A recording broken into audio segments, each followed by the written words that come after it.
ఈ ప్రపంచానికి మరుగైన జ్ఞానం, నలిగిన జీవితాలను వెలిగింపచేసే జ్ఞానం, జీవాహారాన్ని అనుగ్రహించే జ్ఞానం, చుంటి తేనె ధారల కన్నా మధురమైన జ్ఞానం, అపవాది బాణాల నుండి హృదయాన్ని కంచెగా కాపాడే జ్ఞానం, మహోన్నతుని చేరుటకు మార్గాన్ని చూపే జ్ఞానం, ఆహుతవ్వబోతున్న ఆత్మలను నరకం నుండి రక్షించే జ్ఞానం, శాశ్వతానందాన్ని నింపే జ్ఞానం, దేవునికి దగ్గర చేసే జ్ఞానం, మహా సైన్యములకు అధిపతి అయిన మన తండ్రి పట్ల భయభక్తులను నింపే జ్ఞానం. ఈ జ్ఞానాన్ని మీకు అందిస్తున్నవారు ట్రూ విజ్డమ్ మినిస్ట్రీస్.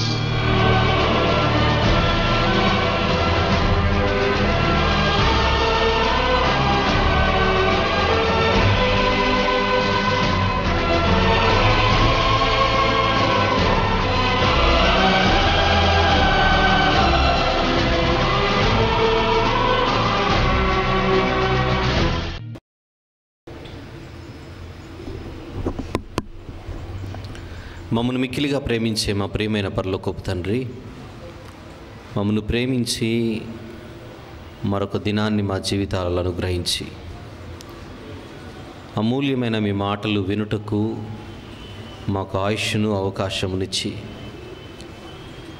మీ పాద సన్నిధిలో మమ్మల్ని ఒక్కచోటికి చేర్చినందుకు కృతజ్ఞతలు తండ్రి. మీ మాటల కొరకు ఎదురు చూస్తున్న మీ పిల్లల ఆసక్తిని దీవించమని, ప్రతి మాట ప్రతి ఒక్కరికి ప్రయోజనకరముగా ఉండునట్లుగా మీ పిల్లలు ఆ విధముగా ఈ మాటలను ఉపయోగించుకున్నట్లుగా సహాయం చేయమని మీ ప్రియ కుమారుడు, మా అందరి ప్రభువు, ప్రియ రక్షకుడైన యేసు ప్రభు వారి పవిత్రమైన నామంలో ఈ ప్రార్థన సమర్పిస్తున్నాను తండ్రి. ఆమెన్. ప్రియమైన దేవుని వారలారా, హగ్గై గ్రంథం ధ్యానంలో ఉన్నాం. ఎన్ని భాగాలు ముగించుకున్నాం ఇప్పటివరకు చెప్పగలరా? 5 భాగాలు ముగించుకొని 6వ భాగంలోనికి మనం ప్రవేశిస్తున్నాం.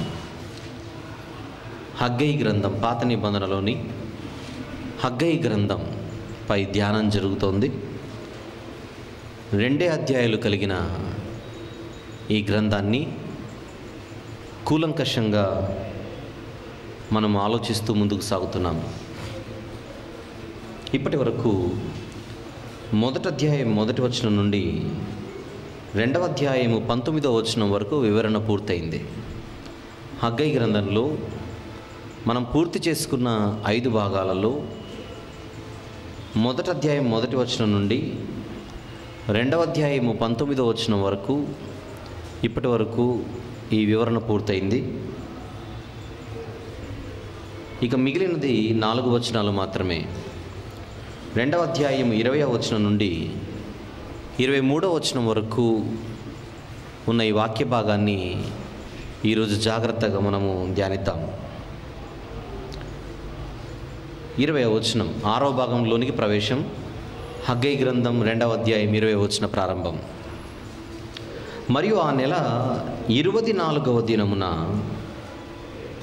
యెహోవా వాక్కు హగ్గయికి మరలా ప్రత్యక్షమై సెలవిచ్చినదేమనగా అనుంది.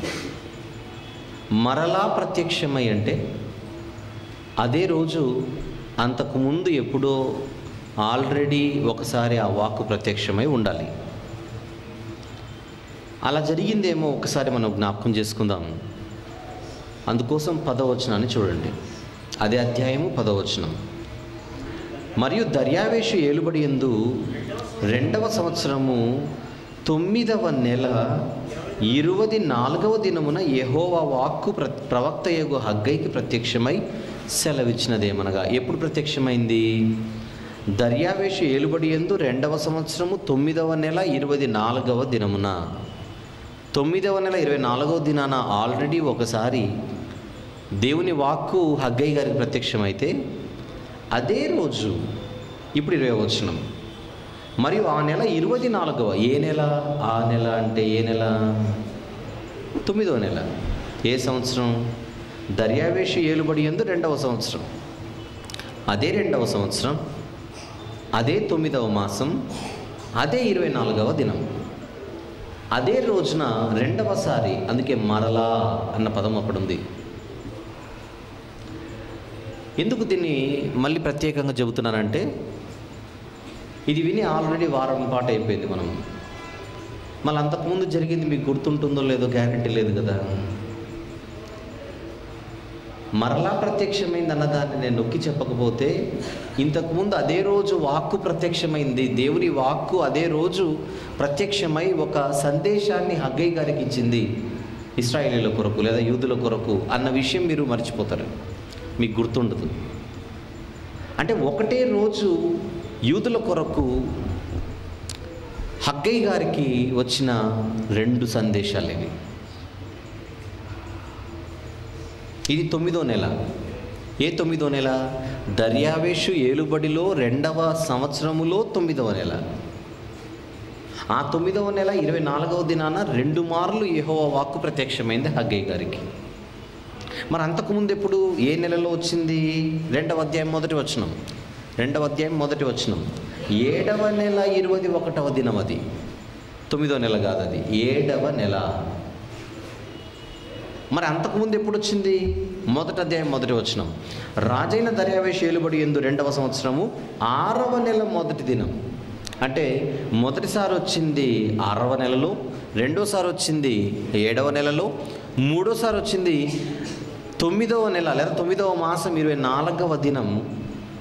అదే రోజు మళ్ళీ ఇంకొకసారి వచ్చింది. అంటే మొత్తం మీద హగ్గై గారికి దేవుని వాక్కు ఎన్ని మార్లు ప్రత్యక్షమై సందేశం ఇచ్చిందో చెప్పండి.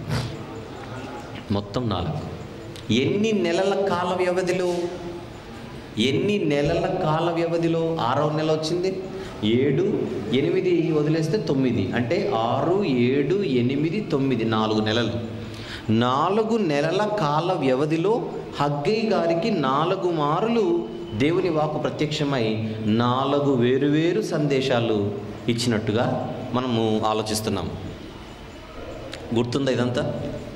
గుర్తుంది. మొదటిసారి వచ్చినప్పుడు మందిర నిర్మాణం బయట వారి వలన వచ్చిన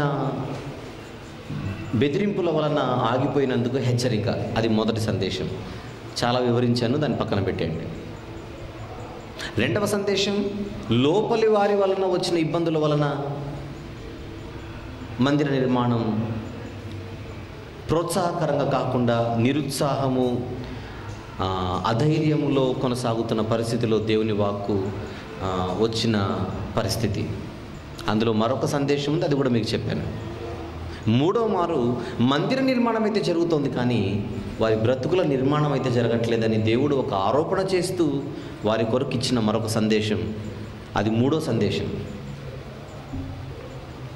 ఈ 3 సందేశాలను వివరించడానికి నాకు 5 వారాలు పట్టింది. అంటే 5 భాగాలు పట్టింది, 5 ఆదివారాలు పట్టింది. ఇప్పుడు 6వ భాగం, చివరి సందేశం, 4వ సందేశంలోనికి వెళ్ళిపోతున్నాం. 4 నెలల కాల వ్యవధిలో 4 మారులు దేవుని వాక్కు హగ్గైకి ప్రత్యక్షమై ఇచ్చిన 4 సందేశాలలో 3 సందేశాలు మీకు వివరించాను. ఈ 4వ సందేశంలోనికి వెళ్తున్నాను. పిక్చర్ క్లియర్ కదా ఇప్పుడు? ఎందుకంటే గత 3 వారాలు గత 3 సందేశాలు వినని వారు ఎవరైనా ఈరోజు కొత్తగా ఉంటే, ఓహో ఇది జరిగిందన్నమాట, ఇది జరగబోతోందన్నమాట అని మీకు అర్థం కావడానికి. ఆల్రెడీ వచ్చిన వాళ్ళు ఏం జరిగిందో మర్చిపోయి ఉంటే ఇది జరిగిందని మీకు గుర్తు చేసి ఇది జరగబోతోందని తెలియజేయడానికి. పిక్చర్ క్లియర్ అయింది కనుక ఇక లోపలికి వెళ్దాం. హగ్గై గ్రంథం 2వ అధ్యాయము 20వ వచనంలో ఉన్నాం. ఆ నెల 24వ దినమున, ఆ నెల అనగా 9వ నెల, 9వ నెల 24వ దినమున యెహోవా వాక్కు హగ్గైకి మరలా ప్రత్యక్షమై సెలవిచ్చినదేమనగా, యూదా దేశపు అధికారియగు జెరుబ్బాబెలుతో ఇట్లనుము. ఇది ప్రత్యేకించి జెరుబ్బాబెలు కోసం అన్నట్టుగా మనకు కొంచెం అనిపించాలి. ఎందుకంటే జెరుబ్బాబెలుతో ఇలాగాను అంటున్నాడు దేవుడు హగ్గైతో. ఈ 9వ నెల 24వ దినం గురించి మనం ఆలోచిస్తే, ఇంతకుముందు మీకు చెప్పాను, మందిర నిర్మాణానికి పునాది రాయి వేసింది ఆ రోజే, 9వ నెల 24. అది 18వ వచనంలో మన కంటికి కనపడుతుంది. 9వ నెల 24వ దినం నుండి, అనగా యెహోవా మందిరపు పునాది వేసిన నాట నుండి అన్నట్టు. ఏ రోజైతే పునాది రాయి వేశారో అదే రోజు తర్వాత కాలంలో అదే రోజు ఒకరోజు దేవుడు 2 మార్లు హగ్గై గారికి వర్తమానం పంపించాడు. ఈ 2వ మారు వచ్చినటువంటి వర్తమానం ఏంటో జాగ్రత్తగా చూద్దాం. 21వ వచనం. యూదా దేశపు అధికారియగు జెరుబ్బాబెలుతో ఇట్లను, ఆకాశమును భూమిని నేను కంపింపచేయుచున్నాను. ఈ మాట ఇంతకు ముందే ఒకసారి చెప్పినట్టుగా మనకు గుర్తుకు రావాలి. ఎక్కడ? 2వ అధ్యాయము 6వ వచనం చూద్దాం. 2వ అధ్యాయము 6వ వచనం. మరియు సైన్యములకు అధిపతియగు యెహోవా సెలవిచ్చినదేమనగా, ఇక కొంతకాలం ఇంకొక మారు ఆకాశమును భూమిని సముద్రమును నేలను నేను కంపింపచేతును. ఈ వచనాన్ని మీకు వివరించాను ఇంతకుముందే. మీకు వివరించాను. అక్కడ 2 అర్థాలతో ఆ మాట ఉందని మనం చదువుకున్నాం. అప్పుడు ఇంతకుముందు మీకు చెప్పినప్పుడు ఇందులో 2 అర్థాలు ఉన్నాయి. భవిష్యత్తులో యేసుక్రీస్తు వారి 2వ రాకడ గురించి ఒకటైతే, మీరు ఎప్పుడు గుర్తుపెట్టుకోండి, ఫ్యూచర్లో 2 ఫ్యూచర్లు ఉంటాయి. ఫ్యూచర్ ఒకటి, ఇమ్మీడియట్ ఫ్యూచర్ ఒకటి. లాంగ్ ఫ్యూచర్ ఒకటి, ఇమ్మీడియట్ ఫ్యూచర్ ఒకటి. యేసుప్రభు 2వ రాకడ ఫ్యూచర్, లాంగ్ ఫ్యూచర్ అప్పటికి. కానీ ఇమ్మీడియట్ ఫ్యూచర్, ఆ కట్టబడుతున్న నిర్మాణం కొరకు దేవుడు ఆ పదజాలాన్ని ఉపయోగించినట్టుగా ఆ రోజు మీకు వివరించాను. అయిపోయిన భాగాన్ని మీరు తర్వాత చదవండి. ఎందుకంటే అన్యజనులు కూడా ఈ మందిరంలోనికి వచ్చేదారు. అంత స్థాయిలో నేను కంపింపజేస్తాను. ఆ స్థాయిలో నేను కంపింపజేస్తాను. ఇందులో ఫిగరేటివ్ మీనింగ్ ఉంది, లిటరల్ మీనింగ్ ఉంది. 2 మీనింగ్స్ కలిగినటువంటి మాట ఇది.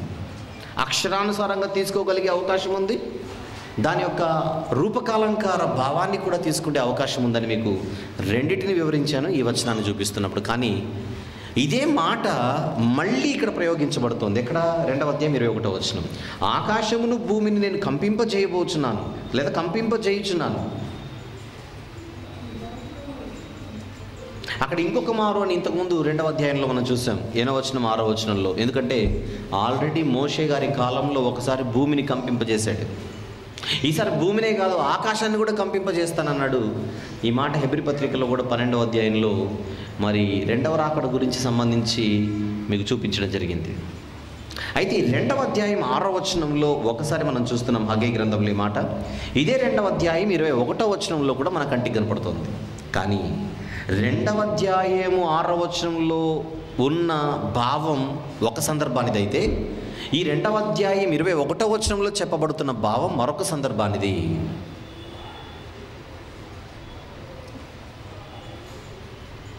ఆకాశము భూమి మొత్తం విశ్వమే సృష్టి కంపం జరగబోతుంది యేసుప్రభు వచ్చిన తర్వాత.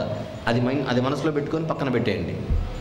యేసుప్రభు వచ్చినప్పుడు ఏం జరుగుతుంది? పంచభూతములు మిక్కటమైన వేండ్రముతో లయమైపోతాయి, ఆకాశములు గతించిపోతాయి.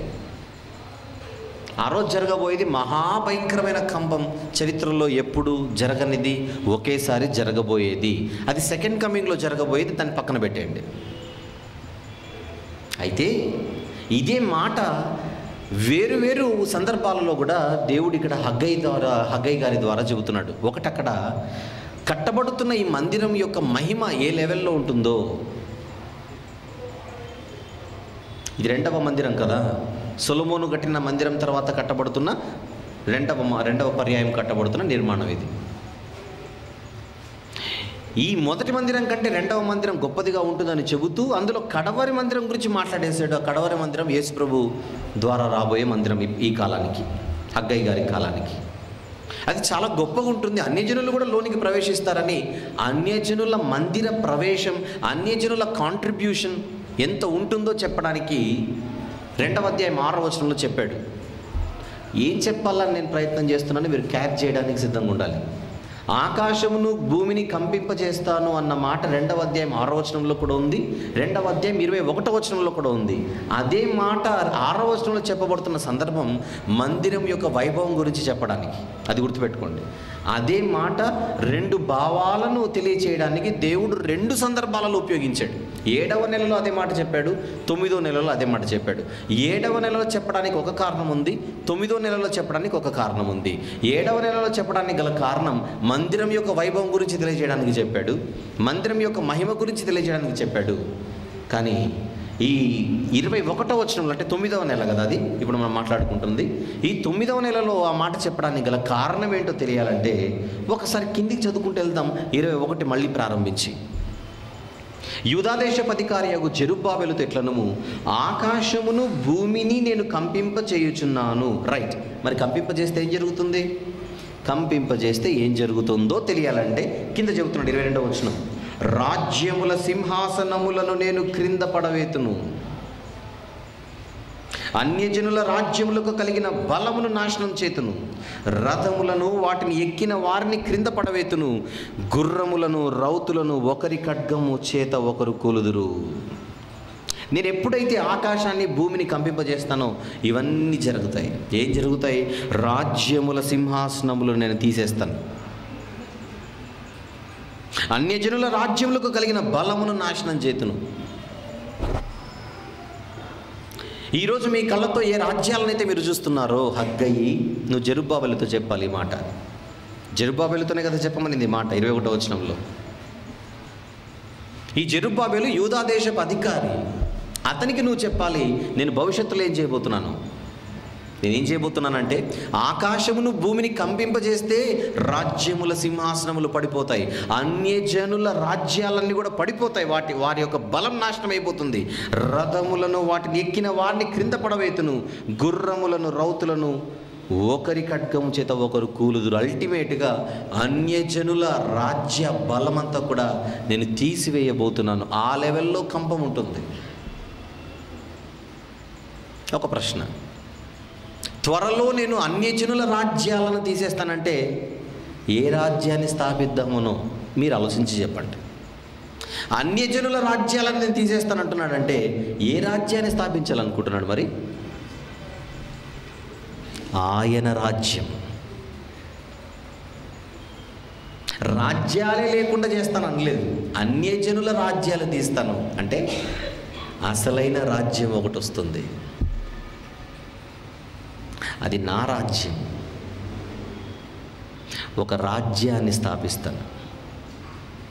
ఏ రాజ్యాన్ని అయితే నేను స్థాపించాలనుకుంటున్నానో ఆ రాజ్యాన్ని నేను స్థాపించాలి ఈ టైంలో అని అనుకున్నప్పటికీ ఈ అన్యజనుల రాజ్యాలన్నీ కూడా వీటి బలమంతా తరిగిపోయి ఉంటున్నప్పటికీ, ఇది నేను చెబుతున్నప్పుడు కొంచెం చరిత్రపైన అవగాహన ఉన్న వాళ్ళకి, అంటే లేదా చరిత్రపైన కొంచెం అవగాహన ఉన్న వాళ్ళకి మీకు సరిగా అర్థం కాదేమో మళ్ళీ మార్చాను. చరిత్ర పైన కొంచెం అవగాహన ఉన్న వాళ్ళకి కొన్ని మాటలు గుర్తుకు రావాలి. ఇదే మాట ఆల్రెడీ ఈ హగ్గయి గ్రంథం కంటే ముందే ఈ అన్యజనుల రాజ్యాలు పడిపోతాయని దేవుడు పలు సందర్భాలలో చెప్పినట్టుగా మీకు గుర్తుకు రావాలి. అందులో బాగా తెలిసిన ఒక సందర్భం నెబుకద్నెజరుకు వచ్చిన స్వప్నం. ఆ స్వప్నంలో అతను చూసిన ప్రతిమ, ఆ ప్రతిమ శిరస్సు నుంచి పాదముల వరకు ఎన్నో లోహాలు కలిగి ఉండడం. పైనున్న మొదటి లోహం బంగారం, తర్వాతున్న లోహం వెండి, తర్వాతున్న లోహం ఇత్తడి, తర్వాతున్న లోహం ఇనుము, కిందికి వచ్చేసరికి ఇనుము మట్టి కలిసిపోయింది. ఆ ప్రతిమలోని పరమార్థం ఏంటో తెలియక నెబుకద్నెజరు ఆందోళన చెందుతుంటే అతని యొద్దకు తీసుకుని రాబడిన వాడే దైవజ్ఞాని దానియేలు గారు. అప్పుడు దానియేలు గారు ఆ ప్రతిమ యొక్క లేదా స్వప్నం యొక్క భావాన్ని వివరించినట్టుగా మనకు బాగా తెలుసు. రాజా నెబుకద్నెజరు, నువ్వు స్వప్నంలో ఒక ప్రతిమను చూసావు కదా, పైనుంచి కింది వరకు ఎన్నో లోహాలు కలిగి ఉంది కదా, అందులో మొదటి లోహం బంగారం కదా, ఆ బంగారం అనేది నిన్ను నీ రాజ్యాన్ని సూచిస్తోంది. తెలుసు కనుక చూపించట్లేదు. దానియేలు గ్రంథం 2వ అధ్యాయంలో ఉంటుంది, విందాం. చాలు, మనం హగ్గయిలో ఉన్నాం. అది బబులోను సామ్రాజ్యం. ఇంతకు బబులోను సామ్రాజ్యం ఎవరి రాజ్యం? అన్యజనుల రాజ్యం. ఈ అన్యజనులు అయినా మీ రాజ్యం ఎక్కువ రోజు ఉండదు. మీ బలం తరిగిపోతుంది, మరొకరికి బలం వస్తుంది.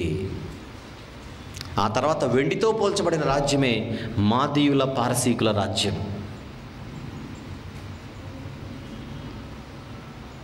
ఈ హగ్గై గ్రంథము వ్రాయబడినప్పటికీ, లేదా ఈరోజు మనం చదువుకుంటున్న ఈ పరిస్థితులన్నీ కూడా చోటు చేసుకునేటప్పటికీ ఉన్న రాజ్యమే పారసీకుల రాజ్యం.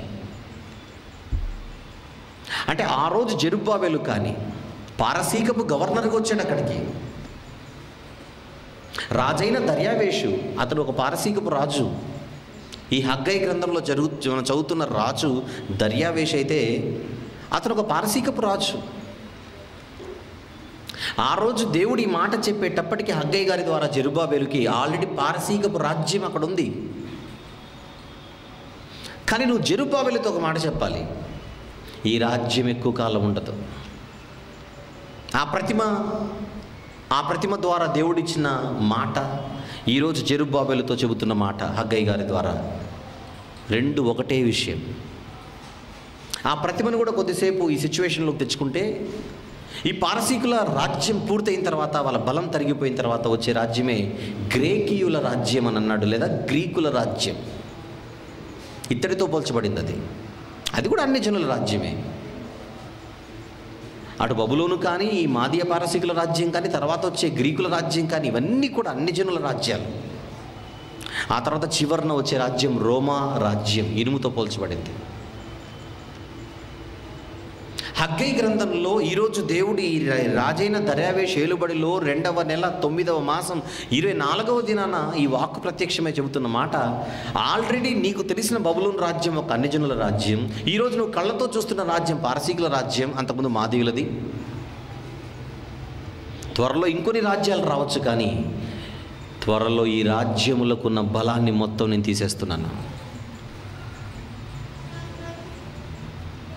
అసలు లోకాన్ని పరిపాలించే అంత గొప్ప రాజ్యాలను, బలాన్ని మొత్తం మట్టి కరిపించాలంటే ఆ శక్తి దేవునికి తప్ప ఇంకొకరికి లేదు.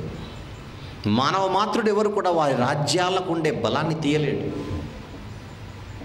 అందుకు నేను ఎంటర్ అవుతాను, భూమిని ఆకాశాన్ని కంపింపజేసే అంత లెవెల్లో ప్రకంపనలు సృష్టిస్తాను నేను. ప్రకంపనలు.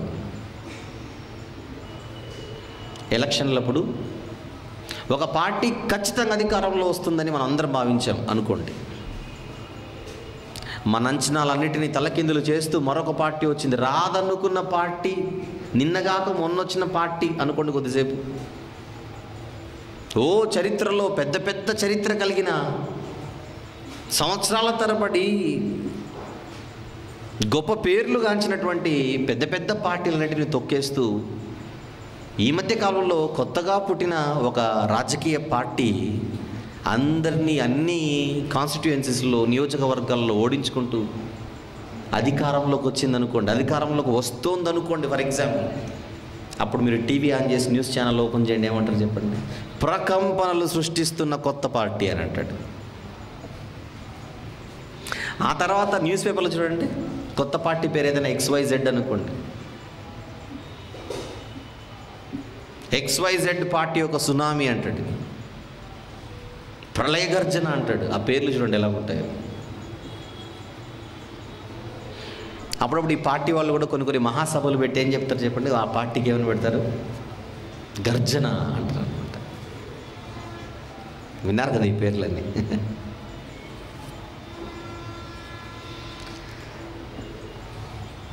దేవుడు నేను సృష్టించబోయే ప్రకంపనలు ఏ లెవెల్లో ఉంటాయంటే, భూమే కాదు ఆకాశం కూడా కంపించిపోతుంది. ఆ లెవెల్లో నేను తీసుకొని వస్తాను. అప్పటికి ఆ టైంకి ఈరోజు మీరు కళ్ళతో చూసే రాజ్యాలు కానీ, ఈ గుర్రాలు కానీ, ఈ రథాలు కానీ, ఇంకా ఈ అధికారులు కానీ, ఈ ఆధిపత్యం కానీ, ఈ బలము కానీ, ఈ రాజ్యములకు ఉండే శక్తి కానీ మొత్తం తరిగిపోతుంది. వాటిని ఎక్కిన వాడిని కింద పడేస్తాను. రౌతులను, గుర్రములను, అన్యజనుల రాజ్యములకు కలిగిన బలాన్ని నేను తీసేయబోతున్నాను. తీసేసి మీరు ఏం చేయబోతారు ప్రభువా? అడుగుదాం దేవుణ్ణి. మీరు ఏం చేస్తారు మరి తీసి అని అడిగితే, 23వ వచనం, నా సేవకుడవును షయల్తీయేలు కుమారుడవైన జెరుబ్బాబెలు, నేను నిన్ను ఏర్పరచుకొని ఉన్నాను. నువ్వు జెరుబ్బాబెలుతో చెప్పాలి ఈ మాట, నేను నిన్ను ఏర్పరచుకుని వీళ్ళందరినీ తీసి జెరుబ్బాబెలు నిన్ను నిలబెడతాను. ఈ మాట కొంచెం విచిత్రంగానే ఉంటుంది కానీ జాగ్రత్తగా విందాం. నా సేవకుడవును షయల్తీయేలు కుమారుడవైన జెరుబ్బాబెలు, నేను నిన్ను ఏర్పరచుకొని ఉన్నాను గనుక ఆ దినమున నేను నిన్ను తీసుకుని ముద్ర ఉంగరముగా చేతును. ఇదే సైన్యములకు అధిపతియగు యెహోవా వాక్కు. ఇటు జెరుబ్బాబెలు గురించి ఇంత గొప్పగా చెబుతున్నాడు. ఫస్ట్ ప్రశ్న మీకు అది రావాలి ఇప్పుడు. జెరుబ్బాబెలు గురించి ఇంత గొప్పగా చెబుతున్నాడు ఏంటి? నిజంగా జెరుబ్బాబెలు గురించి ఇంత గొప్పగా చెప్పేంత ప్రొఫైల్ ఆ జెరుబ్బాబెలుది మనం ఆలోచిద్దాం కొద్దిసేపు. నేనైతే అలానే ఆలోచించాను. ఎందుకంటే మొదటి అధ్యాయంలో జెరుబ్బాబెలు పరిస్థితి చూస్తే బయట ఎవరో బెదిరించారని ఈ ప్రాంతానికి గవర్నర్గా వచ్చిన ఆయన బెదిరిపోయాడు. జెరుబ్బాబెలు ఆగిపోయాడా లేదా? పనిని ఆపాడా లేదా? పనిని ఆపిన చరిత్ర జెరుబ్బాబెలుది. లోపలున్న వాళ్ళు ఏదో పెద్దలు వృద్ధులు ఎవరైతే ఉన్నారో 4 మాటలు అనేసరికి నిరుత్సాహంతో ప్రజలందరినీ ధైర్యపరచలేని వాడిగా కనబడుతున్నాడు జెరుబ్బాబెలు.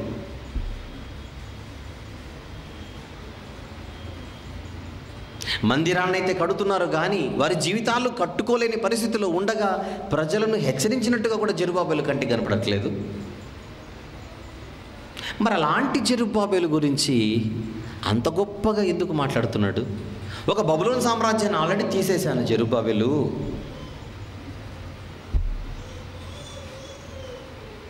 ఈరోజు నువ్వు చూస్తున్నా, నువ్వు ఏ దేశం తరపునైతే, ఏ రాజు అయితే నిన్ను గవర్నర్గా నియమించాడో, పారసీకపు రాజు, అతని రాజ్యం, పారసీక రాజ్యం, ఇది కూడా తీసేస్తాను.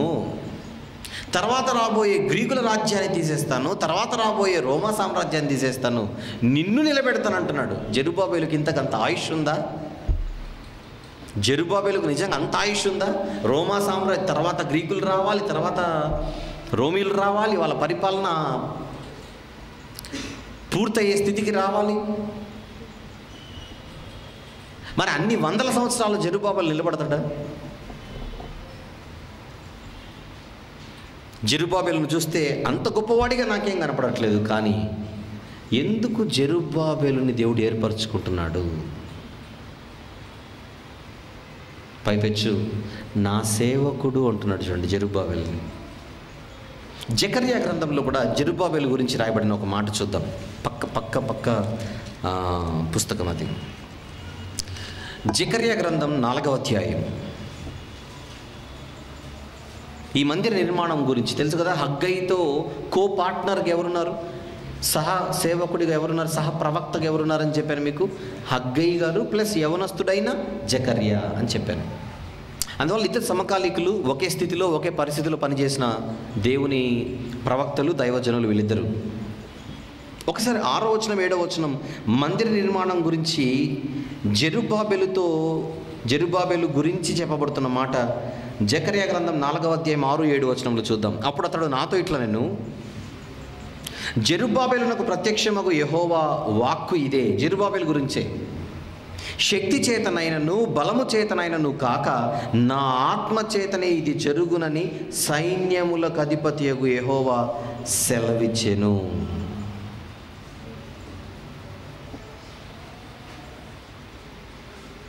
జెరుబ్బాబెలుతో నువ్వు చెప్పాలి, జెరుబ్బాబెలుకు నువ్వు చెప్పాలి,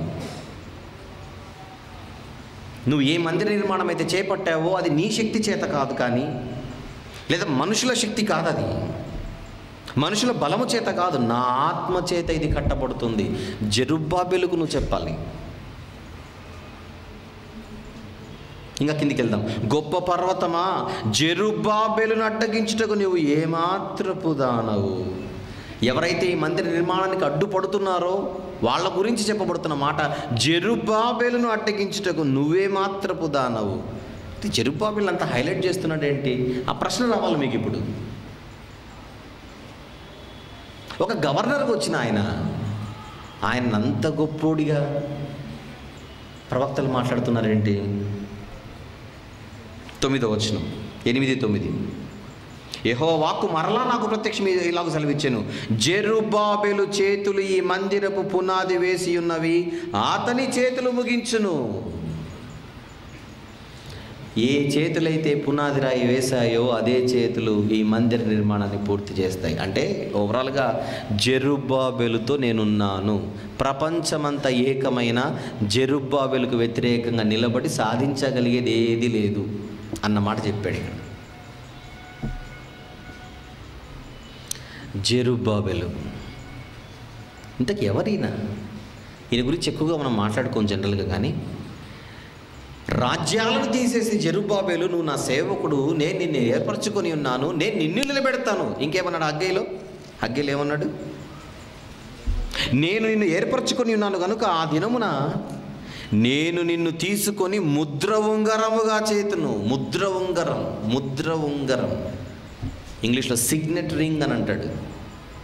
ముద్ర ఉంగరం అంటే ఏంటి? ముద్ర ఉంగరం బైబిల్లో ఉంగరానికి చాలా పెద్ద చరిత్ర ఉంది తెలుసా? ప్రాముఖ్యత ఉంది. చరిత్ర అనడం కంటే ప్రాముఖ్యత ఉంది. ఒక సందర్భం చెబుతాను ఇక్కడ. ఎలాగో ఉంగరం గురించి వచ్చింది కనుక ఒక చిన్న సందర్భం చెబుతాను.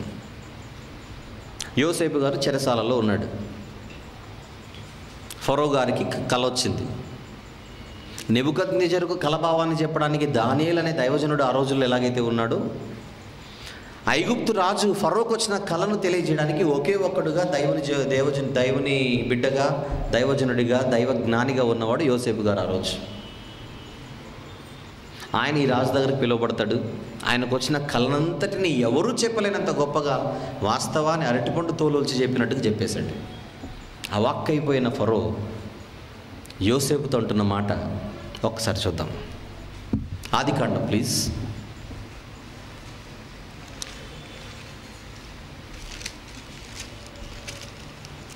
ఆదికాండము 41వ అధ్యాయం 40 నుంచి 39 నుంచి 38 నుంచి చూద్దాం. Okay, Genesis chapter 41 will read from 38. అతడు తన సేవకులను చూచి ఇతని వలె దేవుని ఆత్మగల మనుషుని కనుగొనగలమా అని అనెను. మరియు ఫరో, దేవుడిదంతయు నీకు తెలియపరచను గనుక నీ వల్లే వివేక జ్ఞానములు గలవారు ఎవరునూ లేరు. నీవు నా ఇంటికి అధికారివై ఉండవలెను. అధికారి అండర్లైన్ చేయండి అన్నమాట. నీవు నా ఇంటికి అధికారి అయి ఉండవలెను, నా ప్రజలందరూ నీకు విధేయులై ఉందురు. అంటే యోసేపు గారికి అధికారం ఇస్తున్నాడు ఇక్కడ ఫరో. సింహాసన విషయంలో మాత్రమే నేను నీకంటే పైవాడనై ఉందునని యోసేపుతో చెప్పాను. మరియు ఫరో, చూడుము, ఐగుప్తు దేశం అంతటి మీద నిన్ను నియమించి ఉన్నానని యోసేపుతో చెప్పాను. అంటే ఒక్కసారి జెరుబ్బాబెలుని దేవుడు ఎలాగైతే నేను గొప్పోడిని చేస్తాను, నిలబెడతానన్న మాటలు అంటున్నాడో అలాంటి సిమిలారిటీ ఇక్కడ కనపడుతుంది చూడండి. ఫరో యోసేపు నిలబెడుతున్నాడు ఇక్కడ. అధికారం నీకు ఇచ్చేసింది నువ్వే, నా తర్వాత నెక్స్ట్ ఎవరంటే నువ్వే అని చెబుతున్నాడు యోసేపుతో. అని చెబుతూ ఏం చేశాడో 42వ వచనంలో చూద్దాం. మరియు ఫరో తన చేతినున్న తన ఉంగరము తీసి యోసేపు చేతిని పెట్టి, అధికారాన్ని ఇచ్చిన ఆయన గుర్తుగా ఉంగరాన్ని ఇచ్చాడు. తన ఉంగరాన్ని ఇచ్చి, అధికారం నీ చేతిలో ఉంది, ప్రజలందరూ నీ మాట వినవలసిందే.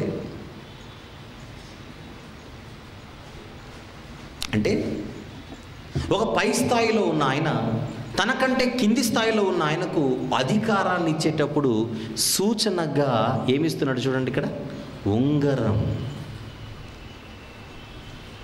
ఇది ఒక సందర్భం మనసులో పెట్టుకోండి. ఇంకొకటి చెప్తా మీకు. ఎస్తేరు గారి కాలంలో యూదులకు శత్రువుగా ఉండి యూదుల మీద కుట్ర పన్నవాడు హామాను మనకు తెలుసు. కేవలం మొర్దెకై అనే ఒక యూదుడు తనకు నమస్కారం పెట్టలేదన్న ఉద్దేశంతో యూదులను అందరినీ హతమార్చాలనుకున్నాడు ఈ దుర్మార్గుడు. అనుకున్నదే తరువాయి, మొర్దెకైని చంపితే నా పగ చల్లారదు. మొర్దెకై ఏ జాతి పక్షో, అంటే ఏ జాతి వాడో ఆ జాతీయులందరినీ సంహరించాలి అని అనుకున్నాడు. అతడు యూదుడు అని తెలిసిన తర్వాత మొత్తం యూదులందరినీ 12వ నెల 13వ రోజున సంవత్సరంలో సంహరించాలని ఒక ఆలోచన పుట్టింది. అది భయంకరమైన దురాలోచన. ఆ దురాలోచనను ఒక మంచి ఆలోచనగా ప్రజెంట్ చేశాడు రాజైన అహష్వేరోషు ముందు. ఆ రాజు గొర్రెల్లాగా తలూపాడు. దాని కొరకు ఒక చట్టాన్ని చేద్దామన్నాడు హామాను. చేద్దామన్నాడు రాజు చక్రవర్తి. రాజు చెప్పింది తరువాయి ఆ చట్టాన్ని తీసుకుని వచ్చాడు హామాను. ఆ చట్టాన్ని తీసుకుని వచ్చి తన దగ్గర ఉన్నటువంటి మొత్తం ఆల్ డ్రాఫ్ట్స్మెన్, ఆల్ రైటర్స్ని పిలిపించాడు. పిలిపించి చట్టాన్ని వ్రాయించి అన్ని భాషలలో, ఆ రోజు ఒక భాష కాదు కదా, వీళ్ళు మొత్తం ఎన్నో దేశాలను, ఎన్నో రాజ్యాలను పరిపాలించారు చక్రవర్తులు వీళ్ళందరూ కూడా. ప్రతి ఒక్కరికి అర్థమయ్యే వారి వారి భాషలలో ఈ తాకీదులను వ్రాయించి, డాక్యుమెంట్స్ని వ్రాయించి, లేదా జీవో అనండి, గవర్నమెంట్ ఆర్డర్ అనండి, వ్రాయించి దాన్ని ఎవరూ మార్చకుండా చేయడానికి ఏం చేశాడు ఈ హామాను? ఒకసారి ఎస్తేరు గ్రంథంలో చూద్దాం. తీయండి దయచేసి.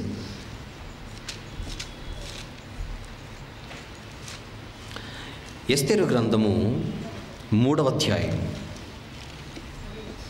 ఈ 3వ అధ్యాయం మొత్తం తర్వాత చదవండి. ఇప్పుడు నేను చెప్పినదంతా అక్కడ ఉంటుంది. 10వ వచనం చూద్దాం. 10వ వచనం, రాజు తన చేతి ఉంగరము తీసి, ఉంగరం కోసం ఇక్కడికి వచ్చాం.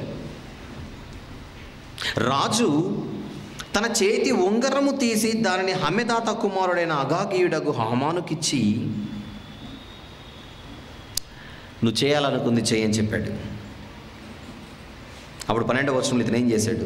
మొదటి నెల 13వ దినమందు రాజు యొక్క వ్రాతగ్రాండ్రు పిలువబడిరి, రాయడానికి చట్టాన్ని.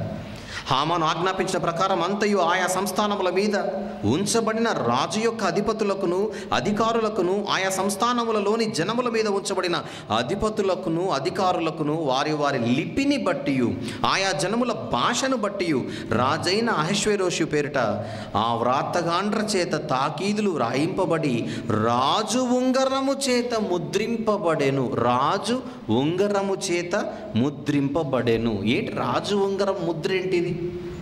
రాజుగారి ఉంగరం యొక్క ముద్ర ఏంటి?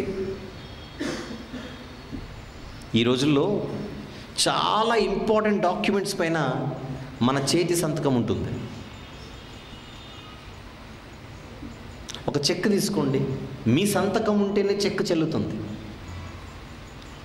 ఎన్ని అదర్ డాక్యుమెంట్స్, ప్రాపర్టీ డాక్యుమెంట్స్ చూడండి, మీ చేతి సంతకం ఉండాలి. ఇంకా అవసరమైతే మీ వేలి ముద్ర కూడా ఉండాలి. ఉన్నప్పుడే అది చెల్లుతుంది. ఎప్పుడైతే మీ సంతకం ఉంటుందో, ఎప్పుడైతే మీ చేతి సంతకం ఉంటుందో, ఎప్పుడైతే మీ వేలిముద్రలు అందులో ఉంటాయో,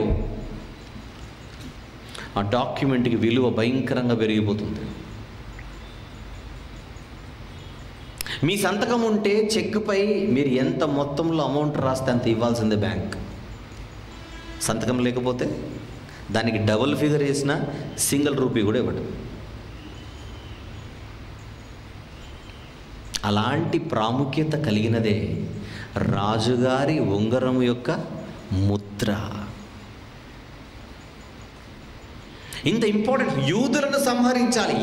ఏ సంస్థానంలో యూదులు కనబడినా 12వ నెల 13వ దినాన కనబడిన వాళ్ళు యూదులను హతమారిస్తే వారికి ఇంత ప్రైజ్ కూడా ఉంటుంది అని ప్రకటించేశాడు చట్టాన్ని చేసి హామాను. ఎవరు మార్చకుండా దాని కొరకు ఏం చేశాడు చెప్పండి? రాజు ఉంగరం ముద్ర వేసేసాడు.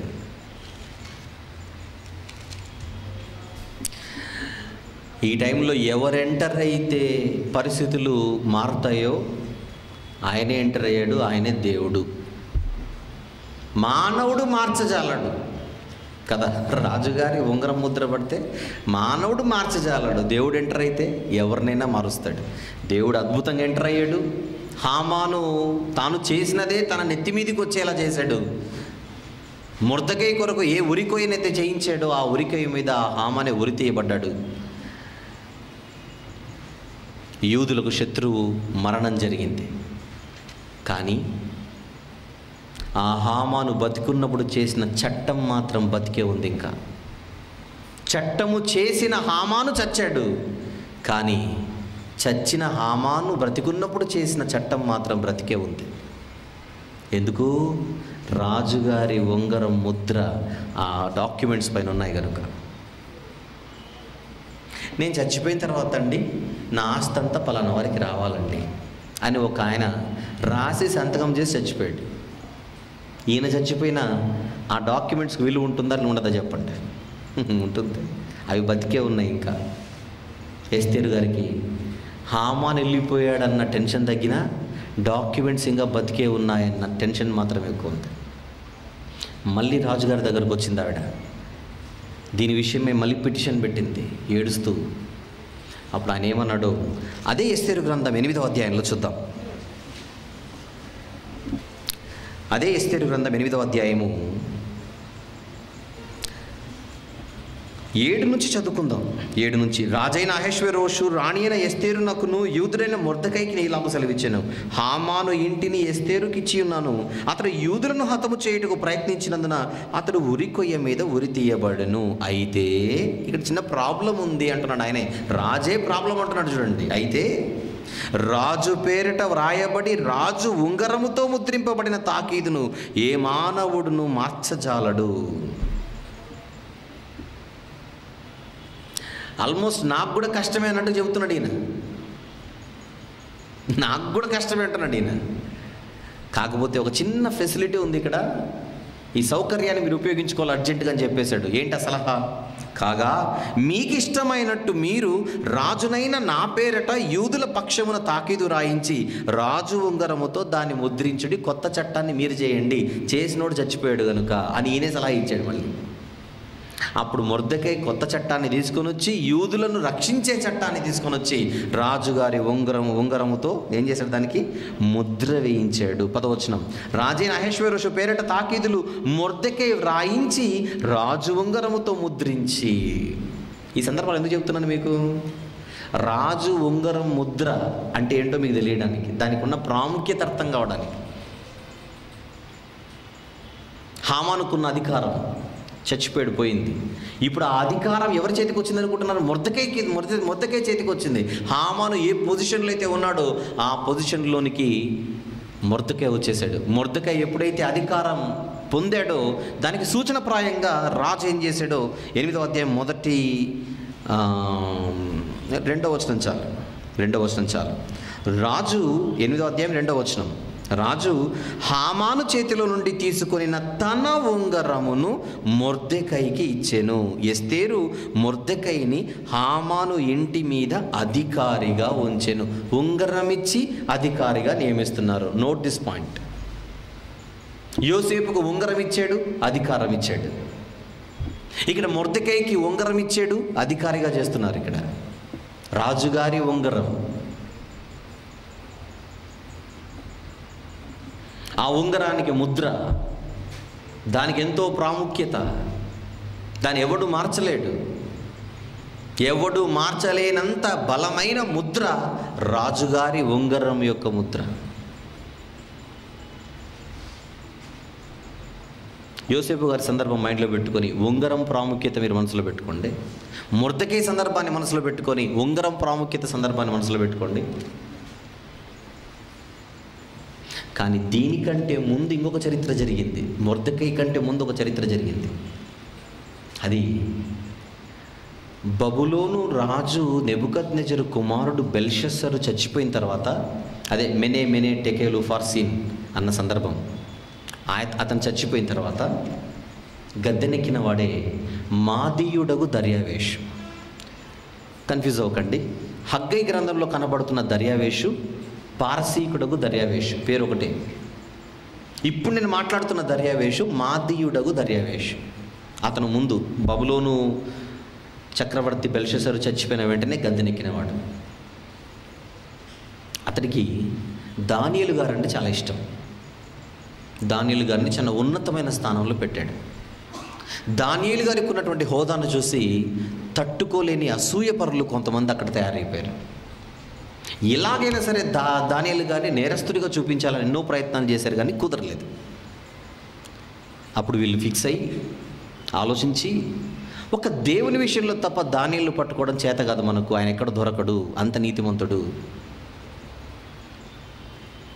మరి ఏం చేద్దామని ఒక దురాలోచన చేసి రాజు దగ్గరికి వచ్చి, ఇతను కూడా ఒక గొర్రె లాంటివాడే, ఎవరు, మాదీయుడగు దర్యావేషు.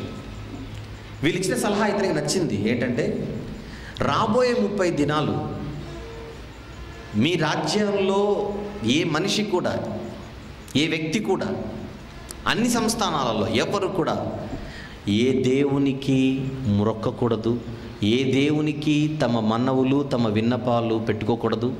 ఒక మాటలో చెబితే, ఎవరు ఏ మనిషికి కానీ ఏ దేవునికి కానీ ప్రార్థన చేయకూడదు.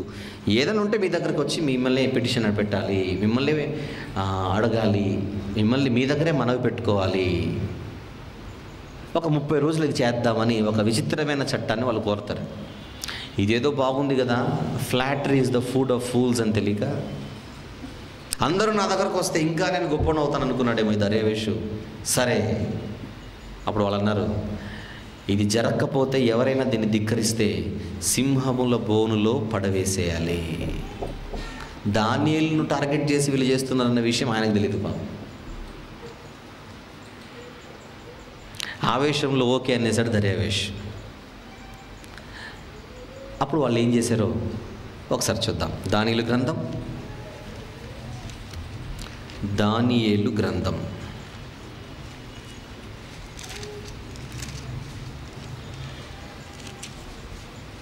6వ అధ్యాయం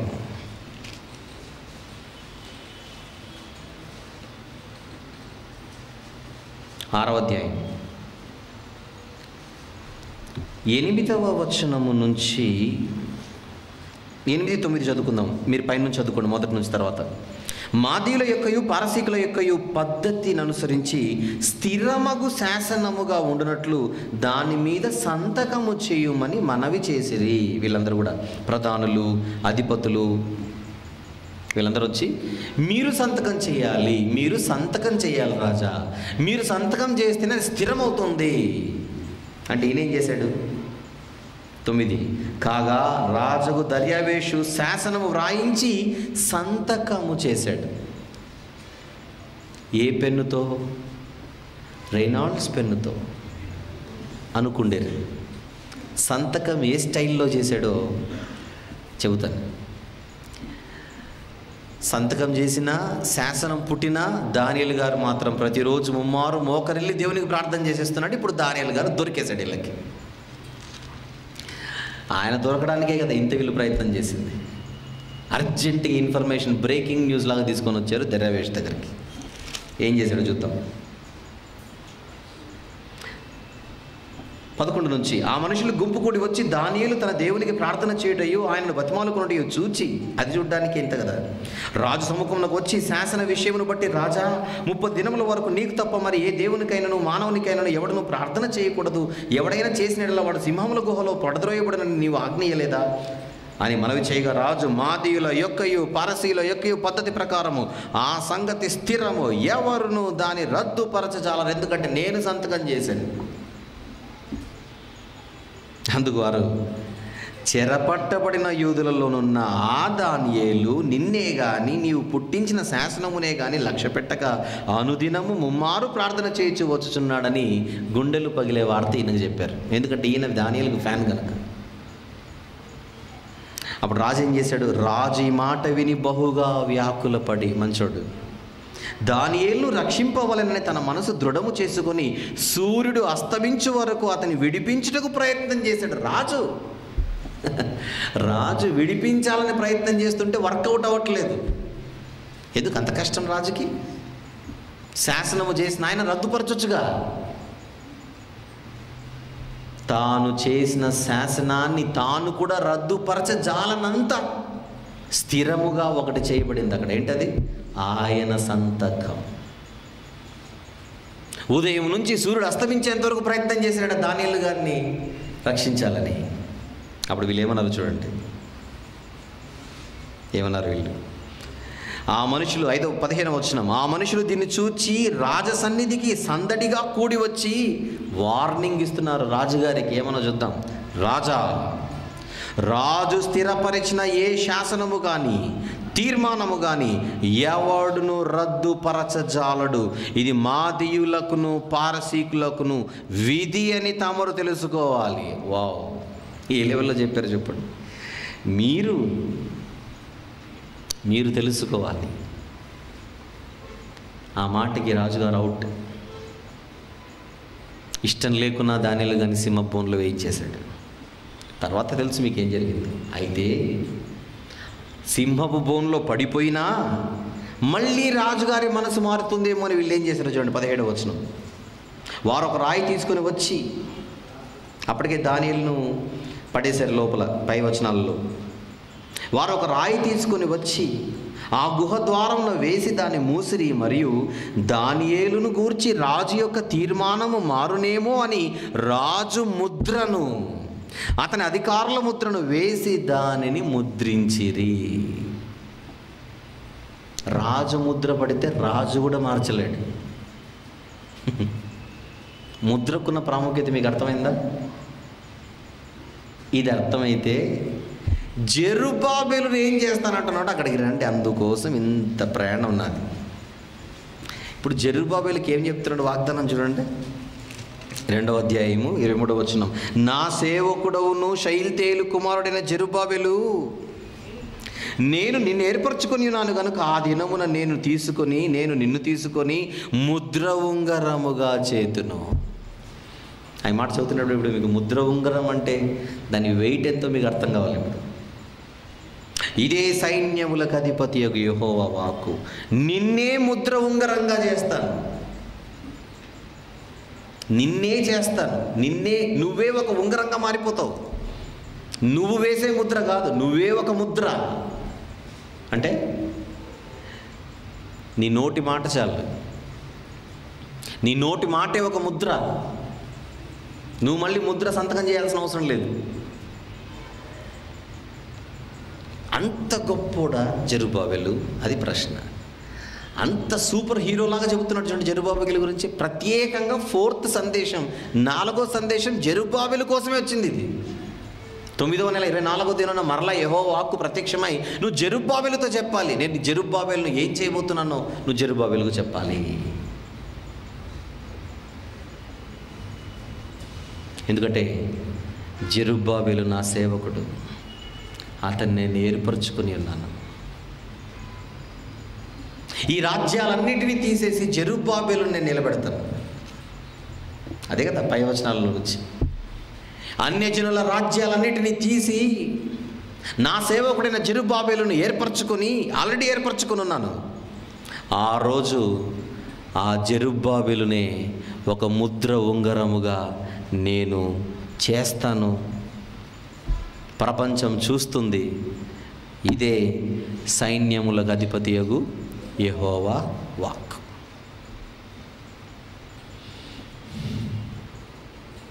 ఈ మాటలన్నీ జెరుబ్బాబెలుకు మ్యాచ్ అవ్వవే, ఎవరికో మ్యాచ్ అవుతాయి. మీరు జాగ్రత్తగా ఆలోచిస్తే.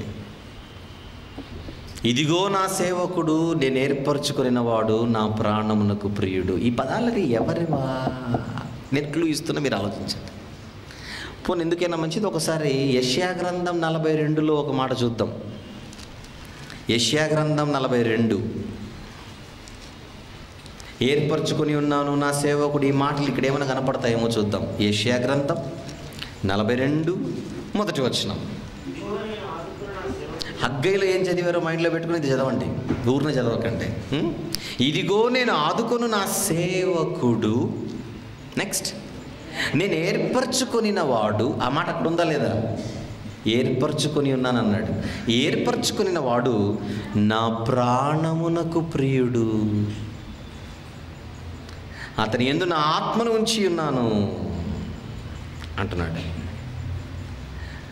తెలుసు మీకు ఆన్సర్. ఈయన ఎవరో చెప్పండి గట్టిగా. వినపడలేదు. ఎంత డల్లుగా చెబుతున్నారు ఈ పేరు. రేపు పొద్దున ఆయన వస్తే డల్లుగానే చూస్తాడు మిమ్మల్ని. యేసుప్రభు గురించిది. నా సేవకుడు, నేను ఏర్పరచుకున్న వాడు, నాకు ఇష్టడు. ఈ మాటలను ఎవరు అనుకుంటున్నారు? యేసుప్రభు గురించి. యెషయా గ్రంథంలో నేను ఏర్పరచుకున్న వాడు నా సేవకుడు, అతన్ని నిలబెడతాను అని యేసుప్రభు గురించి తండ్రి అయిన దేవుడు యెహోవా దేవుడు తన ప్రవక్త అయిన యెషయా గారి ద్వారా చెబితే, హగ్గై గారు ఏంటి పేరు మారుస్తున్నాడు, జెరుబ్బాబెలుకు అన్నీ తగిలిచ్చేస్తున్నాడు ఏంటి? అలాగని హగ్గై గారు మాట్లాడట్లేదు, అక్కడ దేవుని వాక్యం వచ్చింది. అక్కడ అన్ని జనుల రాజ్యాలన్నిటిని తీసి జెరుబ్బాబెలు నేను నిలబెడతాను నా సేవకుడు అంటున్నాడు. అక్కడ అవే మాటలు యేసుప్రభుకు అప్లై అవుతున్నాయి యెషయా గ్రంథం 42లో. ఒకసారి యెషయా గ్రంథం 9 కూడా చూద్దాం. ఇప్పుడు మీరు చదివిన వాక్య పట్టణం అదే. యెషయా గ్రంథం 9వ అధ్యాయము. మీరు మొదటి నుంచి 7 వచనాలు చదివారు, మనం 6, 7 వచనములు మాత్రం చదువుకుందాం. ఏలైనగా మనకు శిశువు పుట్టెను, జగమెరిగిన రెఫరెన్స్ ఇది కదా. మనకు కుమారుడు అనుగ్రహించబడిన. ఎవరా కుమారుడు? యేసుప్రభు. జెరుబ్బాబెలు కాదు, యేసుప్రభు. ఇంకా ఆయన భుజము మీద రాజ్యభారముండును. ఏముంటుందంట ఆయన భుజంపై? రాజ్యభారం. 7వ వచనం, ఇది మొదలుకొని మితి లేకుండా దానికి వృద్ధియు క్షేమమును కలుగునట్లు సర్వకాలము దావీదు సింహాసనమును రాజ్యమును నియమించును. దేవుడు ఎవరి సింహాసనాన్ని నియమిస్తారట? దావీదు సింహాసనం. ఎంతకాలం? సర్వకాలం. 20 ఏళ్ళు, 30 ఏళ్ళు, 40 ఏళ్ళు, 5 ఏళ్ళు, 10 ఏళ్ళు కాదు, నిరంతరము దావీదు సింహాసనం నిలబడుతుంది. న్యాయము వలనను నీతి వలనను రాజ్యమును స్థిరపరచుటకు అతడు సింహాసనాసీనుడై రాజ్య పరిపాలన చేయును. సైన్యములకు అధిపతి యెహోవా ఆసక్తి కలిగి దీనిని నెరవేర్చును. ఏంటి? ఇదే సైన్యములకు అధిపతి యెహోవా దేవుడు జెరుబ్బాబెలు నిలబెడతానన్నాడు హగ్గైలో. కానీ హగ్గై కంటే ముందొచ్చిన ప్రవక్త యెషయా గారు అయితే, యెషయా గారి కాలంలో అదే సైన్యములకు అధిపతి యెహోవా తండ్రి అయిన దేవుడు యేసుప్రభు నిలబెడతానంటున్నాడు. ఏంటి? మార్చేశాడా తర్వాత ప్లానింగ్ అంతా? ప్రశ్నలు వస్తాయి రావా చెప్పండి. జెరుబ్బాబెలు నేను ముద్ర ఉంగరంగా నేను నిలబెడతాను, నిన్ను ఏర్పరచుకొని ఉన్నాను, నువ్వు నా సేవకుడు అంటున్నాడు. అక్కడ ఇక్కడేమో అదే క్వాలిటీస్తో అదే లక్షణాలతో ఆ మాటలన్నీ యేసుప్రభు గురించి చెప్పేశాడు యెషయా గారు. అసలు జెరుబ్బాబెలుకి యేసుప్రభుకి లింక్ ఏంటి? దావీదు సింహాసనంను సర్వకాలం నిలబెట్టేస్తానంటున్నాడు యేసుప్రభు గురించి యెషయా గ్రంథం 9:7లో. రాజ్యాలన్నిటినీ తీసి నిన్ను నిలబెడతాను జెరుబ్బాబెలు అంటున్నాడు హగ్గైలో. జెరుబ్బాబెలుకు యేసుప్రభుకి ఏమైనా సంబంధం ఉందా? అసలు ఆయనకు ఈయనకు లింక్ ఏంటి అని తెలియాలంటే ఒక చిన్న సమాచారం మీకు తెలియాలి. యేసుప్రభు ఏ గోత్రంలో వచ్చాడు? యూదా గోత్రంలో వచ్చాడు. యూదా గోత్రంలో గొప్ప పేరు కలిగిన వాడెవరు? దావీదు గారు. ఆ దావీదు వంశములో వచ్చిన ఒక వ్యక్తే షయల్తీయేలు కుమారుడైన జెరుబ్బాబెలు.